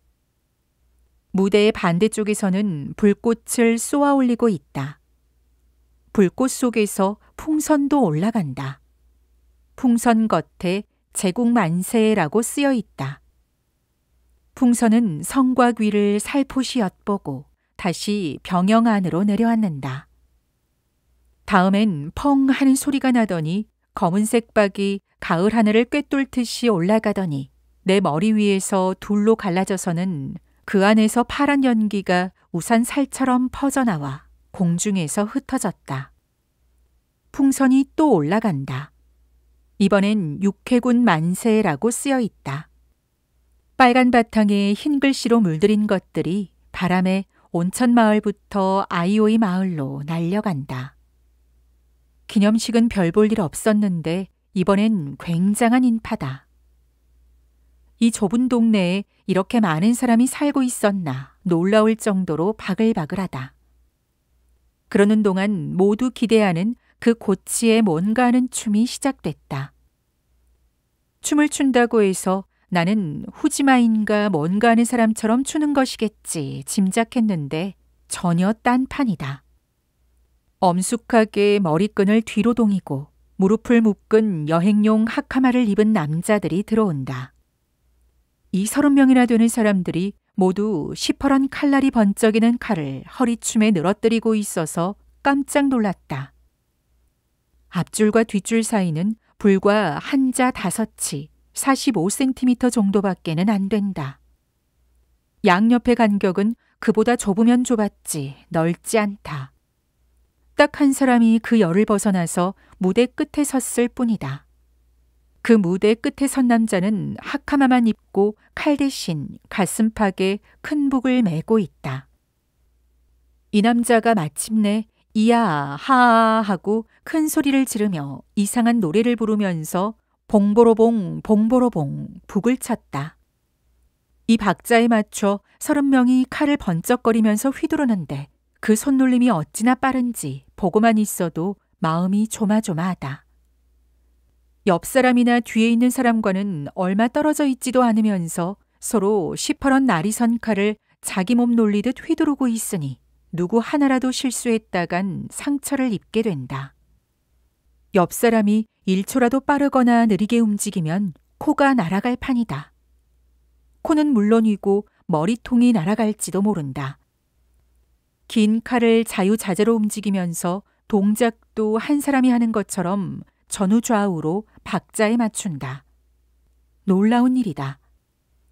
나중에 들어보니 이것은 상당히 오랜 기간 숙련된 사람들이 하는 것으로 하루 이틀 가지고는 흉내조차 내서는 안 된다고 한다.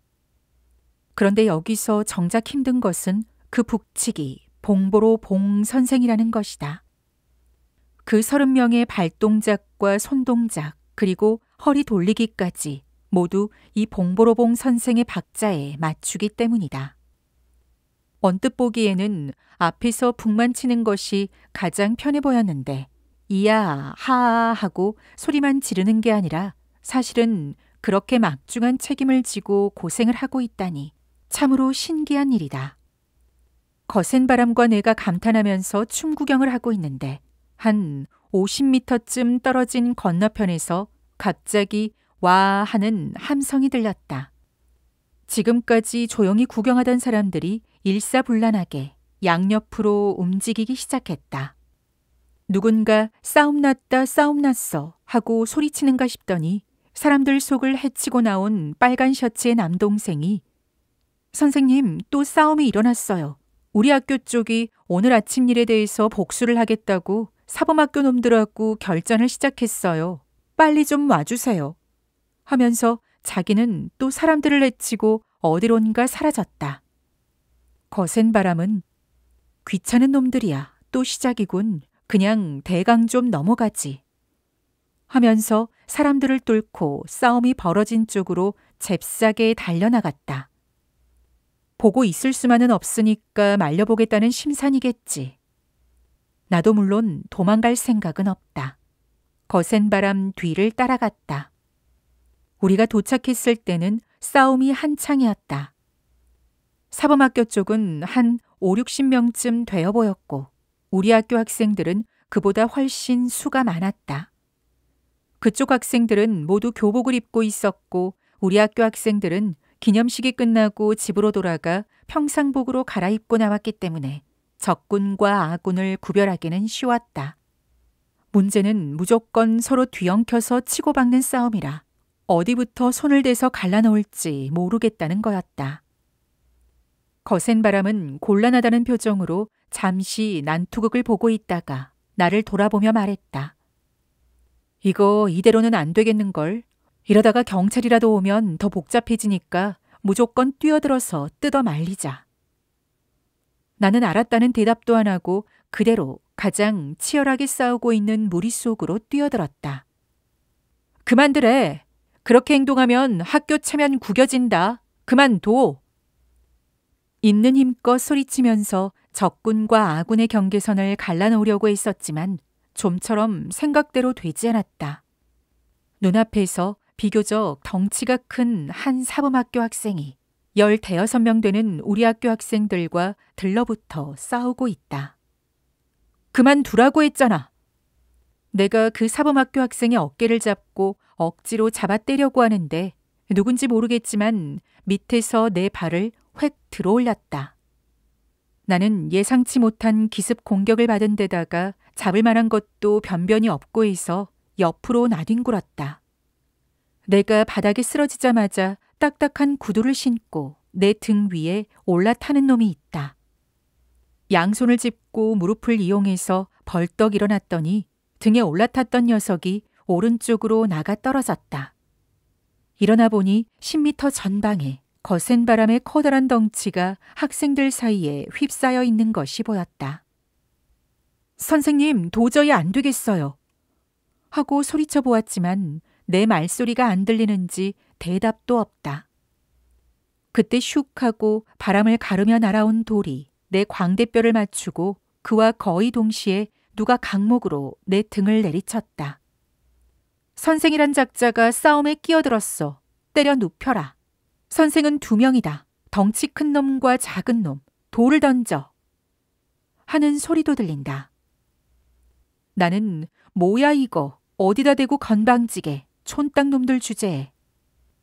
하고 생각하면서 화가 나서 옆에 있던 사범학교 학생놈의 머리통을 휘어잡았다. 또 한 번 돌이 날아온다. 이번 돌은 내 이마를 스치고 뒤로 떨어졌다.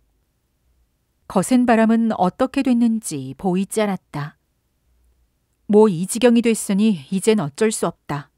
내 처음엔 싸움을 뜯어 말리려고 달려왔는데 얻어맞고 돌세례 받고 이런 꼴을 당하고 물러설 바보가 어딨어. 날 뭘로 보는 거야? 내가 덩치는 작아도 싸움바닥에서 정식 코스 밟은 고수다 고수. 나는 물불 안 가리고 달려들어 엎어치고 맺히고 한참을 후려 갈기고 있는데 한쪽에서 경찰이다 경찰 튀어라 하는 소리가 났다. 지금까지 물엿 속에 들어서 있는 것처럼 꼼짝도 할 수 없었는데 이제 좀 움직일 만하다 싶더니 적군도 아군도 한꺼번에 흩어져 버렸다. 촌땅 놈들이 달아나는 것 하나는 기술적이다. 거센 바람은 어떻게 된 거야 도대체 하고 돌아보았더니 건너편에서 몬츠키의 홑겹 하오리는 너덜너덜 뜯어진 채 코를 닦고 있다. 콧등을 맞았는지 피가 콸콸 쏟아진다. 코가 부어올라서 시뻘겋게 된 꼴이 보기에도 말이 아니다. 내 옷도 먼지투성이가 되었지만 거센 바람만큼 손해는 아니다. 하지만 뺨이 얼얼하다. 거센 바람이 자네도 피 많이 나 하고 가르쳐 주었다. 경찰들 5~6명이 왔는데 학생들은 반대 방향으로 흩어졌기 때문에 그들 손에 잡힌 것은 거센 바람과 나 둘뿐이다. 우리는 각자 이름을 대고 어떻게 된 사정인지 대강 설명했더니 좌우간 서까지 오시오 해서 경찰서에 가 서장 앞에서 경위를 진술하고 하숙집으로 돌아왔다.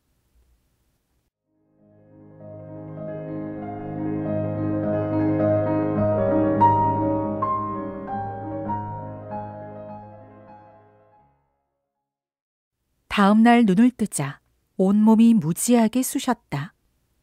한동안 싸움을 안 하다가 해서 이런 거겠지. 이래갖고는 싸움 잘한다는 말도 못하겠네. 하고 생각하며 잠자리에 그대로 누워있는데 할머니가 시코쿠 신문을 가지고 들어와서 베개 옆에 놓고 나갔다.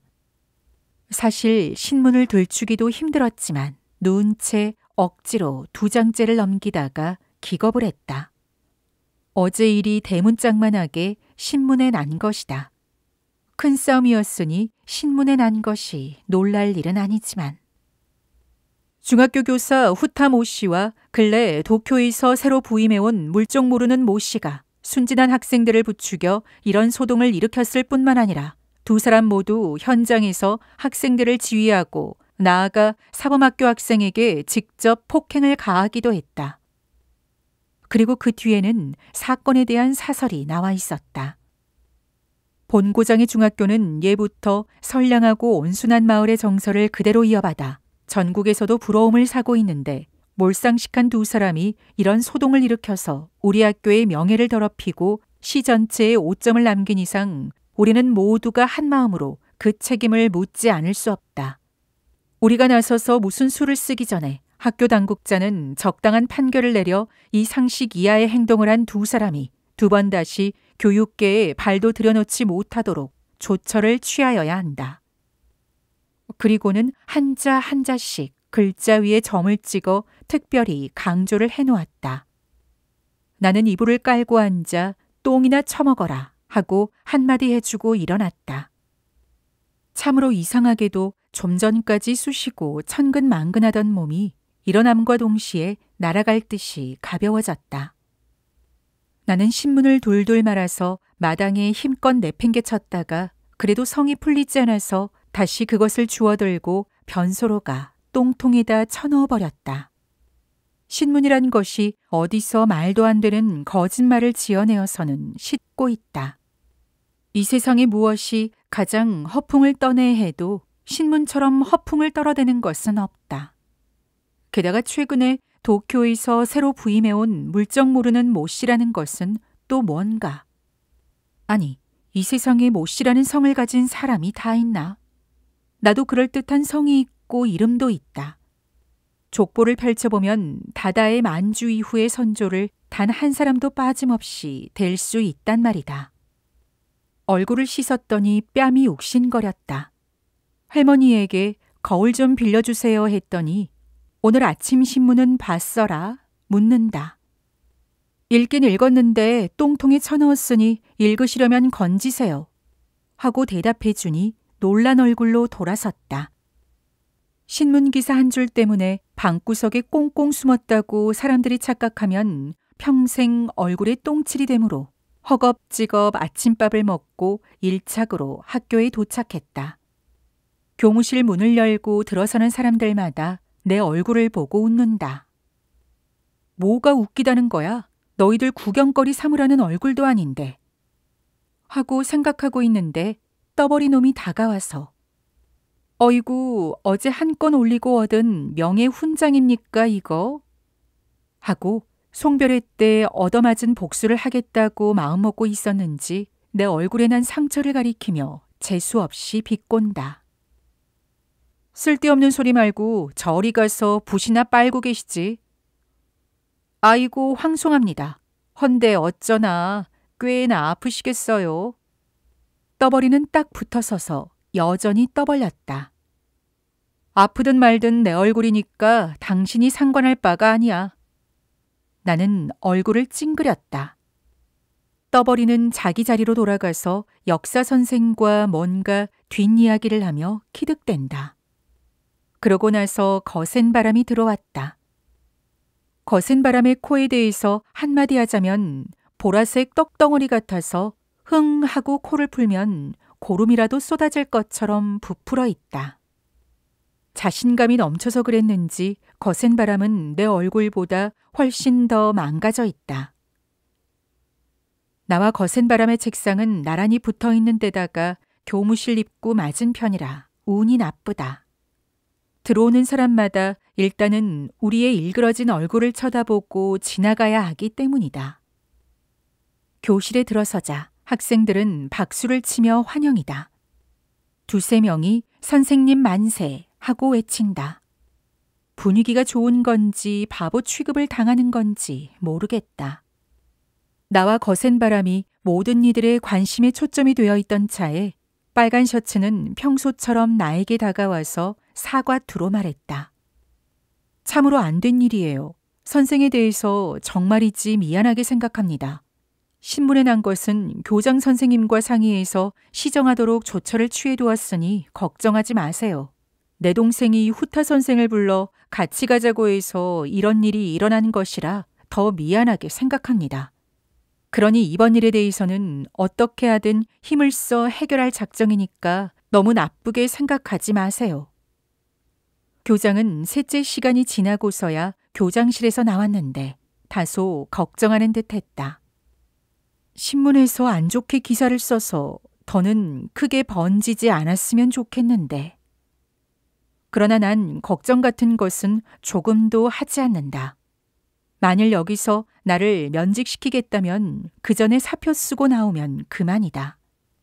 하지만 나는 아무 잘못도 하지 않았는데 먼저 허리를 굽히는 것은 허풍쟁이 신문사를 뒷받쳐주는 꼴이 되니 신문사로 하여금 정정기사를 내보내게 하고 굳건히 학교에 남는 것이 올바른 처사라고 생각했다. 돌아가는 길에 신문사에 들러 단판을 지을까 했는데 학교에서 조처를 취했다고 하니 그만두었다. 수업이 끝난 후 나와 거센 바람은 교장과 교감에게 일어난 일을 사실 그대로 차근차근 설명했다. 너구리와 빨간 셔츠는 그렇지요. 신문사에 우리 학교가 뭘 잘못 보였나 봅니다. 그러니 그런 일을 가지고 이렇게까지 떠드는 거지요. 하고 우리의 뜻을 알아주었다.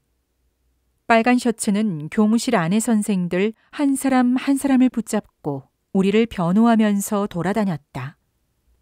특히나 자기 동생이 거센 바람을 불러냈다고 그게 자기 탓인 양 주절거렸다. 그렇게 되자 모두 신문사 그거 못 쓰겠군요. 괘씸하네요. 두 분이 정말 운이 없었던 겁니다. 하고 맞장구를 쳤다. 돌아오는 길에 거센 바람이 나에게 주의를 주었다. 자네 빨간 셔츠는 비열한 놈이니까 조심하지 않으면 당할 수 있네. 원래 비열한 놈이잖아요. 오늘부터 새삼스럽게 비열해진 건 아니지요. 자네 아직도 눈치 못 챘나? 어제 일부러 우리를 불러내서 그런 싸움에 휘말리게 한 것이 계략이잖아. 그렇다. 거기까지는 생각 못했는데. 거센 바람이 울컥하는 데는 있어도 역시 나보다 머리는 좀 있는 사람이다. 그렇게 싸움을 시켜두고 곧바로 신문사에 손을 써서 저런 기사를 쓰게 한 거야. 정말이지 비열한 놈이야. 신문사까지. 와, 못 말리는 놈이네. 그런데 신문이 빨간 셔츠가 하는 말을 그렇게 고지곳대로 들을까요? 안 들을 리가 있나. 게다가 신문사에 아는 사람이라도 있으면 두말하면 잔소리지. 아는 사람이 있대요? 있든 없든 번드르르하게 말을 지어내가지고 사실 이러저러하다 하고 이야기해주면 그대로 쓰는 거지 뭐. 말도 안 돼. 정말로 이번 일이 빨간 셔츠의 술책이라면 우리는 이번 사건으로 면직될지도 모르겠네요. 잘못하면 그렇게 될지도 모르지. 그렇다면 내일 당장 사표를 써서 던지고 바로 도쿄로 돌아가겠어요. 이런 엉터리 같은 곳에 부탁식이나 해가면서 눌러 앉아있을 필요 없잖아요. 자네가 사표 쓴다고 해봤자 빨간 셔츠는 곤란할 게 없어. 그것도 그렇네요. 어떻게 해야 곤란해질까요? 저 교활한 놈은 아무 증거도 안 남기고 일을 처리하기 때문에 꼬투리를 잡기 어렵지. 비겁한 놈. 그러면 억울하게 뒤집어 쓰게 생겼네요. 이것 참. 하늘은 착한 사람을 돕는다더니. 뭐 이렇게 됐으니 한 2, 3일 조용히 동태를 살피면서 이번 일이 좀 잠잠해지면 온천장에서 그놈을 덮치는 수밖에 없겠어. 이번 건은 이번 건대로 두고 보자는 말이죠. 그래, 그러면서 우린 우리대로 그놈의 급소를 노리는 거야. 그거 좋은 생각이에요. 나는 계획 세우는 데는 영광이니까 선생님이 잘 좀 해보세요. 나한테 맡겨지는 일은 뭐든지 할 테니까요. 나와 거센 바람은 이렇게 이야기를 하고 헤어졌다. 다음 날 신문이 오기를 기다렸다가 펼쳐보았더니 정정 기사는커녕 취소 기사 한 줄 없다. 학교에 가서 너구리에게 다짜고짜 어찌된 일이냐고 따져 물었더니 내일 정도에는 나겠죠 했다. 다음 날 신문을 보니 6호 활자 가장 작은 글씨로 취소 기사가 났다. 다시 교장한테 달려가 물었더니 그 이상 더 어쩌지는 못하겠더군요 라고 했다. 교장이랍시고 너구리 낯짝으로 잘난 체하고 있지만 별 힘이 없나 보다. 허풍쟁이 시골 신문에 사과 하나 받아내지 못한다. 열이 뻗쳐서 그렇다면 내가 혼자라도 달려가서 신문사 주필을 붙잡고 단판을 짓겠습니다. 라고 했더니 너구리 얼굴이 시퍼래졌다.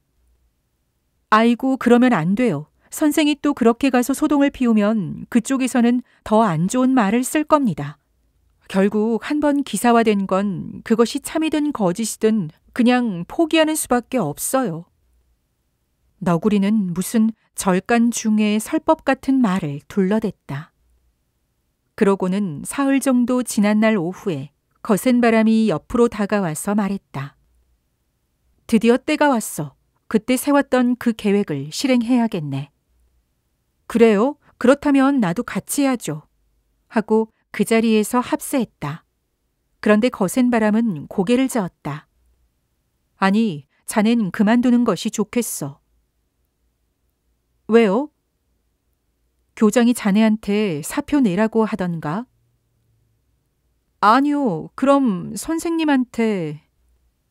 낌새가 이상해서 묻자 오늘 교장실에서 자네 사정은 딱하게 됐지만 상황이 안 좋으니 자네가 이곳을 떠나는 것이 좋겠다는 말을 들었다고 한다. 아니, 그런 말이 어딨어요? 너구리 녀석 배를 두드리다가 밥통이 뒤집혔나?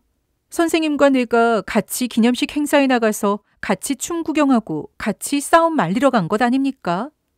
사표를 내라고 할 거면 두 사람에게 똑같이 사표를 내라고 할 일이지. 나한테는 그런 말도 없이 왜 선생님한테만 그러는 겁니까? 도대체 시골 학교는 왜 이따위 이치에 맞지 않는 짓을 하는 거지? 말도 안 되는 이놈의 학교 짓거리에는 정말 신물이 난다니까. 그것이 바로 빨간 셔츠의 술책이란 거야. 그놈에겐 지금까지 내가 눈에 가시였겠지. 도저히 무슨 말을 해도 넘어가지도 않고 아무리 잘 지내려고 머리를 짜내봤자 잘 지낼 수 없는 사람이라고 생각한 게야. 하지만 자네는 그냥 놔두어도 그다지 해가 될 건 없다고 생각했겠지. 나도 그런 놈하곤 절대 잘 지낼 수 없는 사람이라고요. 그다지 해가 될 건 없다니. 그건 또 무슨 시건방진 소리야. 나를 뭘로 보고. 자네는 너무 단순해서 언제든지 자기 마음대로 속여먹을 수 있다. 이거지. 나 참 더 시건방진 소리로군. 그리고 학교 수업으로 봐도 그래. 고가 선생 후임으로 온다던 사람이 사고로 아직도 도착하지 못하고 있는데 거기다 자네와 나를 한꺼번에 내쫓으면 학생 관리에 틈이 생기잖아. 수업에도 지장이 오고. 뭐야 그럼. 누구를 지금 땜빵으로 부려먹겠다 이건가? 고약한 놈. 어디 자기 마음대로 되나 보자고. 다음 날 나는 학교에 도착하자마자 교장실로 달려가 교장과 이야기했다. 어째서 제겐 사표를 내라고 하지 않으시는 겁니까? 후타 선생한테는 그만두라 하고 나한테는 안 그러는 게 말이 되는 겁니까? 그건 학교 사정도 있고, 그 학교 사정이라는 것이 잘못됐다는 소리입니다. 내가 그만두지 않아도 된다면 후타 선생도 그만둘 필요가 없어야 합니다. 그건 좀 설명하기 어렵지만 후타 선생이 사표를 내면 그건 할 수 없는 일입니다만 선생까지 사표를 내야 한다고 보지는 않기 때문에 과연 알아모셔야 할 너구리다. 앞뒤도 맞지 않는 말을 궁시렁대면서도 침착하다. 어쩔 수가 없어서. 그렇다면 저도 사표를 내겠습니다. 후타 선생 혼자 그만두게 하고 나 혼자 편히 학교에 남아있을 수 있다고 생각하시는가 본데 난 그렇게 매정한 인간은 못 됩니다. 라고 했다. 그것은 곤란합니다. 후타 선생도 가고 선생도 가버리면 학교의 수학 수업은 누가 맡아서 진행합니까? 그러니까 학교 수업이 어찌 되든 저는 알 바 아닙니다. 아이고 선생님, 그렇게 자기 생각만 하면 못 써요. 조금은 학교 입장도 생각해줘야지. 게다가 새로 교편 잡은 지 이제 얼마 되지도 않았는데 그렇게 사표를 쓰면 앞으로 선생 경력에도 관계되는 일이니 그런 점도 좀 생각해 보시는 게 어떻겠어요? 난 이력서에 끄적이는 글자 몇 자보다 의리를 더 중요하게 생각하는 사람입니다. 네, 의리도 중요하죠. 그것도 일리 있는 말씀입니다만 내가 지금 한 말도 좀 생각해 보세요. 그리고 선생이 그렇게 사표를 내겠다면 내 더 이상은 할 말이 없지만 후임이 올 때까지만이라도 수업을 해주었으면 합니다. 아무쪼록 집에 가서 다시 잘 좀 생각해 보세요. 집에 가서 잘 생각해 보라? 다시 생각할 것도 없이 명명백백한 일이지만 너구리 얼굴이 올그락불그락해서 저러는데 조금 가여워 보여 일단 생각해 보겠다고 하고 그 자리에서 나왔다. 빨간 셔츠한테는 아무 말도 하지 않았다. 어차피 한 방 날릴 것이라면 조용히 있다가 날리는 것이 효과가 클 것이다. 거센 바람에게 너구리와 이런 이야기를 했다고 말했더니 대충 그럴 것이라고 생각했지. 사표 쓰는 것은 언제라도 할 수 있는 일이니 일단은 접어두게. 라고 해서 그러기로 했다. 아무리 봐도 거센 바람이 나보다는 머리가 있는 사람이기 때문에 거센 바람의 충고를 따르기로 한 것이다. 거센 바람은 결국에는 사표를 내고 직원 모두에게 작별 인사를 한 다음 항구의 마나토야까지 내려갔다가 아무도 모르게 다시 올라와 온천장 마스야 여관 2층에 방을 잡았다. 그리고 그날부터 창호지에 구멍을 뚫고 밖을 내다보기 시작했다. 이런 사실을 알고 있는 사람은 나뿐이다.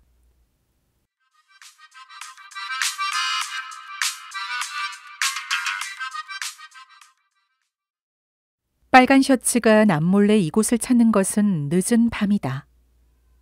학생들이나 다른 사람들의 이목을 피해 적어도 9시가 넘어서 어두컴컴해지면 온다. 처음 이틀 밤은 나도 함께 밤 11시까지 보초를 섰는데 빨간 셔츠의 그림자도 안 보인다. 사흘째에는 9시부터 10시 반까지 밖을 바라보고 있었는데 역시나 허탕이었다. 허탕을 치고 한밤중에 하숙집으로 돌아오는 것처럼 허탈한 일도 없다. 아무래도 이거 발길을 끄는 거 아닐까요? 내가 걱정스레 물으면 오긴 틀림없이 올 텐데 하면서 거센 바람은 팔짱을 끼고 가끔 한숨을 쉰다. 처량하겠으리. 만일 빨간 셔츠가 한 번도 여기 들르지 않으면 거센 바람은 천벌을 내릴 수가 없는 것이다. 8회째 되는 날, 7시부터 하숙을 나와 우선 여유 있게 온천을 하고 그 뒤 시내에 가서 계란을 8개 샀다. 이것은 하숙집 할머니의 감자 공세에 대항하기 위한 대비책이었다. 이 계란을 4개씩 양쪽 소매뿌리에 넣고 어깨에 빨간 수건을 걸치고 품속에 손을 찔러 넣고는 마스야 여관의 계단을 걸어 올라갔다. 거센 바람을 쳐다보니 얼굴에 화색이 돈다. 희망적이야. 어젯밤까지 영 아무 소득이 없어 옆에서 보는 나까지 씁쓸한 심정이었는데 오늘 밤 얼굴을 보니 기분이 좋아져서 무슨 말을 듣기도 전부터 좋았어 라고 했다. 7시쯤에 그 고스즈라는 기생이 가도야로 들어갔네. 빨간 셔츠도 같이요? 아니, 그 기생만. 그럼 안 되는데. 기생은 2명이었는데 왠지 오늘은 올 것 같은 느낌이 들어. 어째서요? 어째서라니, 그놈은 교활한 놈이니까 기생 먼저 보내놓고 나중에 몰래 올 생각인지도 모르지. 그럴지도 몰라요. 이제 9시쯤 되었으니까. 9시 12분이야.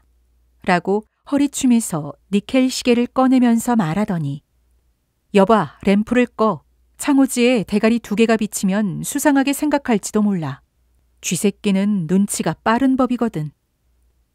나는 오칠한 책상 위에 있던 램프를 훅 불어서 껐다. 별빛이 있어서 창문 앞은 그래도 약간 밝았다. 달은 아직 나오지 않았다.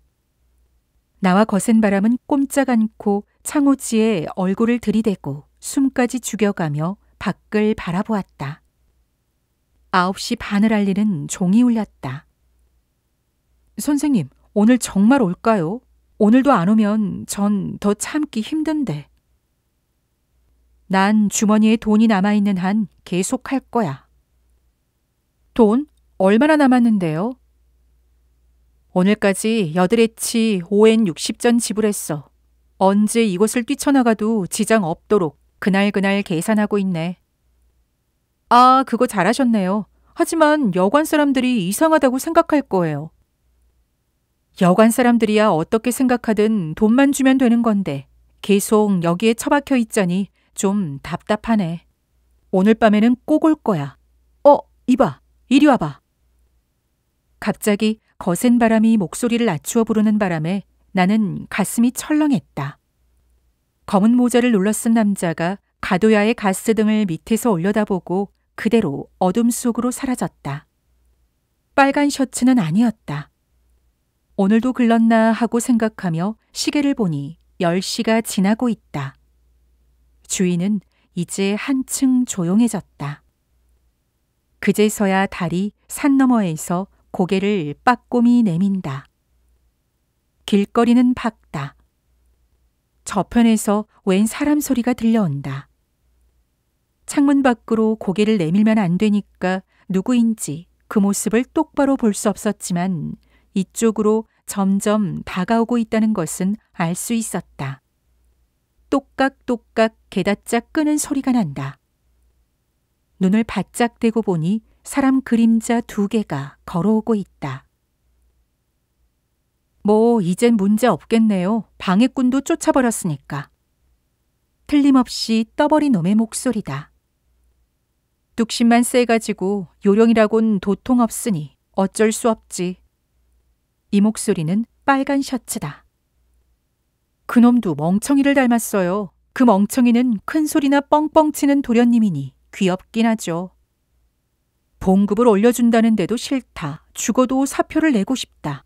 이거야 원, 아무리 생각해도 머리에 뭔가 문제가 좀 있는 것 같아. 여기까지 이야기를 들은 나는 창문을 열어젖히고 2층에서 뛰어내려 이놈들을 완전히 패주고 싶었지만 이 순간을 위해 일주일을 기다렸으니 꾹 참았다. 두 사람은 하하하 하고 웃으면서 가스등 밑을 지나 가도야 여관 안으로 들어갔다. 이봐, 정말 왔지? 드디어는 왔네요. 이젠 안심이야. 떠버리 자식, 나를 보고 뭐? 큰 소리 뻥뻥 치는 도련님? 어디 너 두고 봐라. 방해꾼이란 날 두고 한 소리겠지. 때려 죽일 놈. 나와 거센 바람은 두 사람이 돌아가는 길에 잠복해 기다렸다가 일시에 덮치기로 했다. 그런데 이 두 놈이 언제 저 집에서 나올지는 알 수가 없다.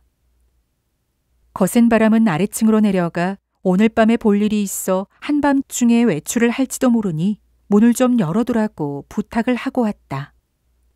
여관집 사정을 잘 알고 있는 사람이었다. 잘못했다가는 여관집에 괜히 도둑놈으로 오해를 받을 수도 있으니까.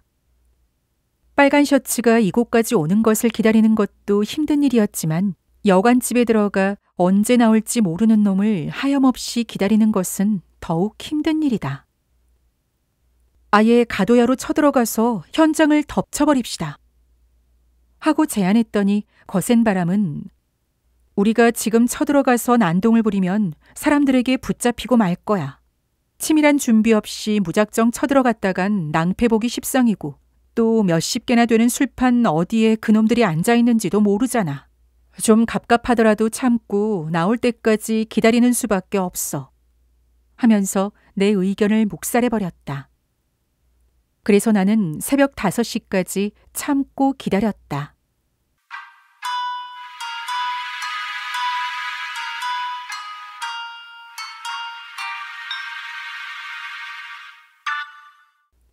가도야에서 나오는 두 사람의 모습이 보이자마자 나와 거센 바람은 곧장 아래로 내려가 뒤를 밟았다. 시내를 약간 벗어나자 우리는 좀 더 속도를 내서 빠른 걸음으로 그들한테 따라붙었다. 우리가 가까이 가자 그제서야 무슨 인기척을 느꼈는지 놀라서 뒤돌아보는 녀석들한테 거기 서랏 하고 소리를 지르면서 어깨를 짚었다. 떠버린 놈이 기겁을 해 도망치려는 눈치가 보여서 나는 앞으로 돌아가서 길을 막아섰다. 한 학교에 교감식이나 되는 자가 뭐 때문에 가도야에서 밤을 지새나? 거센 바람이 나무라듯이 호통쳤다. 교감은 가도야에 가면 안 된다는 규칙이라도 있습니까? 빨간 셔츠가 언제나 그랬듯이 깍듯이 예의를 차려가며 대꾸를 했다. 하지만 얼굴색은 약간 펄해졌다. 교사의 체면을 생각해서 메밀국수집이나 당고집 출입도 자제해달라고 할 정도로 신중하기 그지없는 인간이 어떻게 기생과 함께 여관에서 밤을 지새울 수가 있지? 거센 바람이 빨간 셔츠를 보고 소리치고 있는 틈을 타서 떠버린 놈이 도망치려고 꿈틀댔기에 나는 그놈을 잡고 따져 물었다. 큰소리 뻥뻥 치는 도련님이 도대체 무슨 뜻이야? 아니요, 그건 선생 이야기가 아니에요. 정말 아니라니까요. 떠버리는 뻔뻔스럽게 잡아댔다. 이제와 생각해보니 나는 양손으로 내 소매자락을 꼭 쥐고 있었다.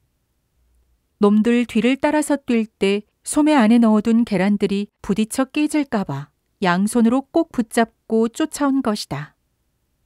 나는 계란이 있다는 것에 생각이 미치자마자 손을 집어넣어 계란을 2개 꺼내 떠버리 얼굴에 던졌다. 에라, 이거나 받아라.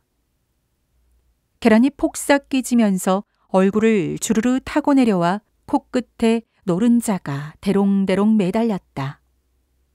떠버리 놈이 놀랐는지 소리를 지르며 엉덩방아를 찢더니 떨리는 목소리로 살려줘 한다. 나는 먹으려고 계란을 샀지 깨부수려고 소매자락에 담아온 것은 아니었다. 단지 너무 화가 나서 그럴 생각은 아니었는데 얼떨결에 깨버린 것이다. 하지만 떠버린 놈이 엉덩방아까지 찧어가며 벌벌 떠는 것을 보니 잘했다는 생각이 들어서 이런 나쁜 놈, 에라이 썩을 놈아 하며 나머지 계란 6개를 잡히는 대로 다 던져버렸더니 떠버린 놈 얼굴이 빛나는 노란색이 되어버렸다. 내가 계란으로 떠버린 놈을 벌하고 있는 동안에 거센 바람은 빨간 셔츠에게 한참 죗값을 묻고 있었다. 내가 기생을 데리고 여관집에서 밤을 지냈다는 증거라도 있습니까? 빨간 셔츠는 그 순간에도 또박또박 말했다. 초저녁에 네 단골 기생이 가도야에 들어가는 것을 봤어. 속일 생각 마라. 속이다니요. 나는 요시카와 선생하고 묵은 거예요. 기생이 초저녁에 들어갔는지 그런 건 모릅니다. 입 다물어. 큰 소리를 치며 거센 바람은 드디어 한 방 날렸다. 빨간 셔츠는 비틀거리면서 말했다. 이런 무례한 짓을 난폭하기가 그지없네. 무엇이 도리에 맞고 무엇이 맞지 않는지 말로 할 일이지. 이렇게 폭력을 휘두르는 것은 옳지 않아요. 옳지 않아? 거센 바람은 또 한 방 날린다. 너처럼 비열한 놈은 맞지 않으면 제 잘못도 모르지. 거센 바람은 퍽퍽 연거푸 주먹을 날렸다. 그래서 나도 옆에서 떠버린 놈을 마음껏 패주었다.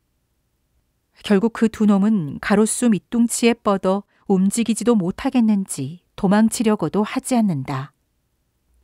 이제 충분한가? 모자라면 더 패주마. 하며 두 사람을 흠씬 패주었더니 제발 그만해요. 한다.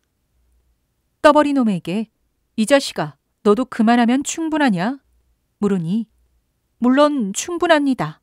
하고 그래도 입은 살았다고 대답까지 한다. 니놈들은 비열한 놈들이라 이렇게 천벌을 내리는 거다. 이것을 교훈 삼아 앞으로는 조심하는 것이 좋을 거야. 아무리 니놈들이 번드르르하게 입에 발린 소리를 내도 정의는 항상 승리하는 법이다. 거센 바람이 연설을 하자 두 놈은 아무 말 없이 듣고 있다. 나는 도망친다거나 숨는 치사한 짓은 할 줄 모르는 사람이다. 오늘 밤 5시까지는 항구에 있는 미나토야에 있을 것이다. 할 말이 있거든 경찰을 보내든지 마음대로 해라. 거센 바람이 말하기에 나도 한마디 했다. 나도 도망치거나 숨지는 않을 것이다. 후타 선생과 같은 장소에 있을 테니 경찰에게 고발하려거든 마음대로 해라. 이렇게 말하고 우린 가벼운 발걸음으로 그 자리를 떠났다.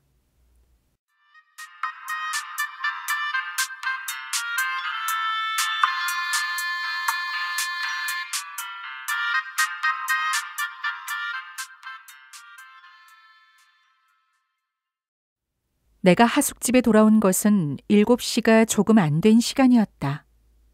방에 들어가자마자 바로 짐을 꾸리기 시작했더니 할머니가 놀라 물었다. 어디로 뜨시는가비요? 할머니, 도쿄에 가서 우리 색시를 데려오려고요. 방값을 치르고 곧 기차에 올라 항구에 있는 여관으로 가서 거센 바람과 함께 잤다. 나는 서둘러 사표를 쓰려고 생각했지만 뭐라고 써야 할지 몰라서 미뤄두었다가 그냥 교장 앞으로 개인 사정으로 사직하고 도쿄로 돌아가게 되었으니 이를 받아주시기 바랍니다. 이상. 이라고 써서 우편으로 보냈다. 여객선은 저녁 6시에 출항한다. 거센 바람과 나는 둘 다 꽤 피곤했기 때문에 별말 없이 그대로 골아떨어졌다가 눈을 떠보니 오후 2시가 넘었다. 나는 여관 종업원에게 물었다. 혹시 경찰이 오진 않았나? 안 왔는데요. 우린 빨간 셔츠도 떠버린 놈도 신고하진 않았구먼. 하고 둘이서 큰 소리로 웃었다. 그날 밤 나와 거센 바람은 이 더러운 동네를 떠났다. 배가 무태서 멀어지면 멀어질수록 기분은 좋아졌다. 고베에서 도쿄까지는 직행으로 와서 신바시에 도착했을 때는 드디어 속세에 나왔다는 느낌이 들었다. 거센 바람과는 그 길로 헤어져서 지금껏 얼굴 볼 기회가 없었다. 기호 이야기를 잊고 있었다. 나는 도쿄에 도착하자마자 짐을 든 채로 기호가 있는 집으로 향했다. 기호, 나 돌아왔어. 하고 뛰어들어갔더니 아이고 도련님, 우리 도련님 일찍 돌아오시네요. 하고 눈물을 뚝뚝 떨어뜨렸다. 나도 너무 기뻐서 이젠 시골에 안 갈 거야. 도쿄에서 기호하고 같이 살 거야. 하고 말했다. 그 후 어떤 사람의 소개로 철도 회사의 기수로 취직했다. 월급은 25엔이고 다달이 내는 방값은 6엔이었다.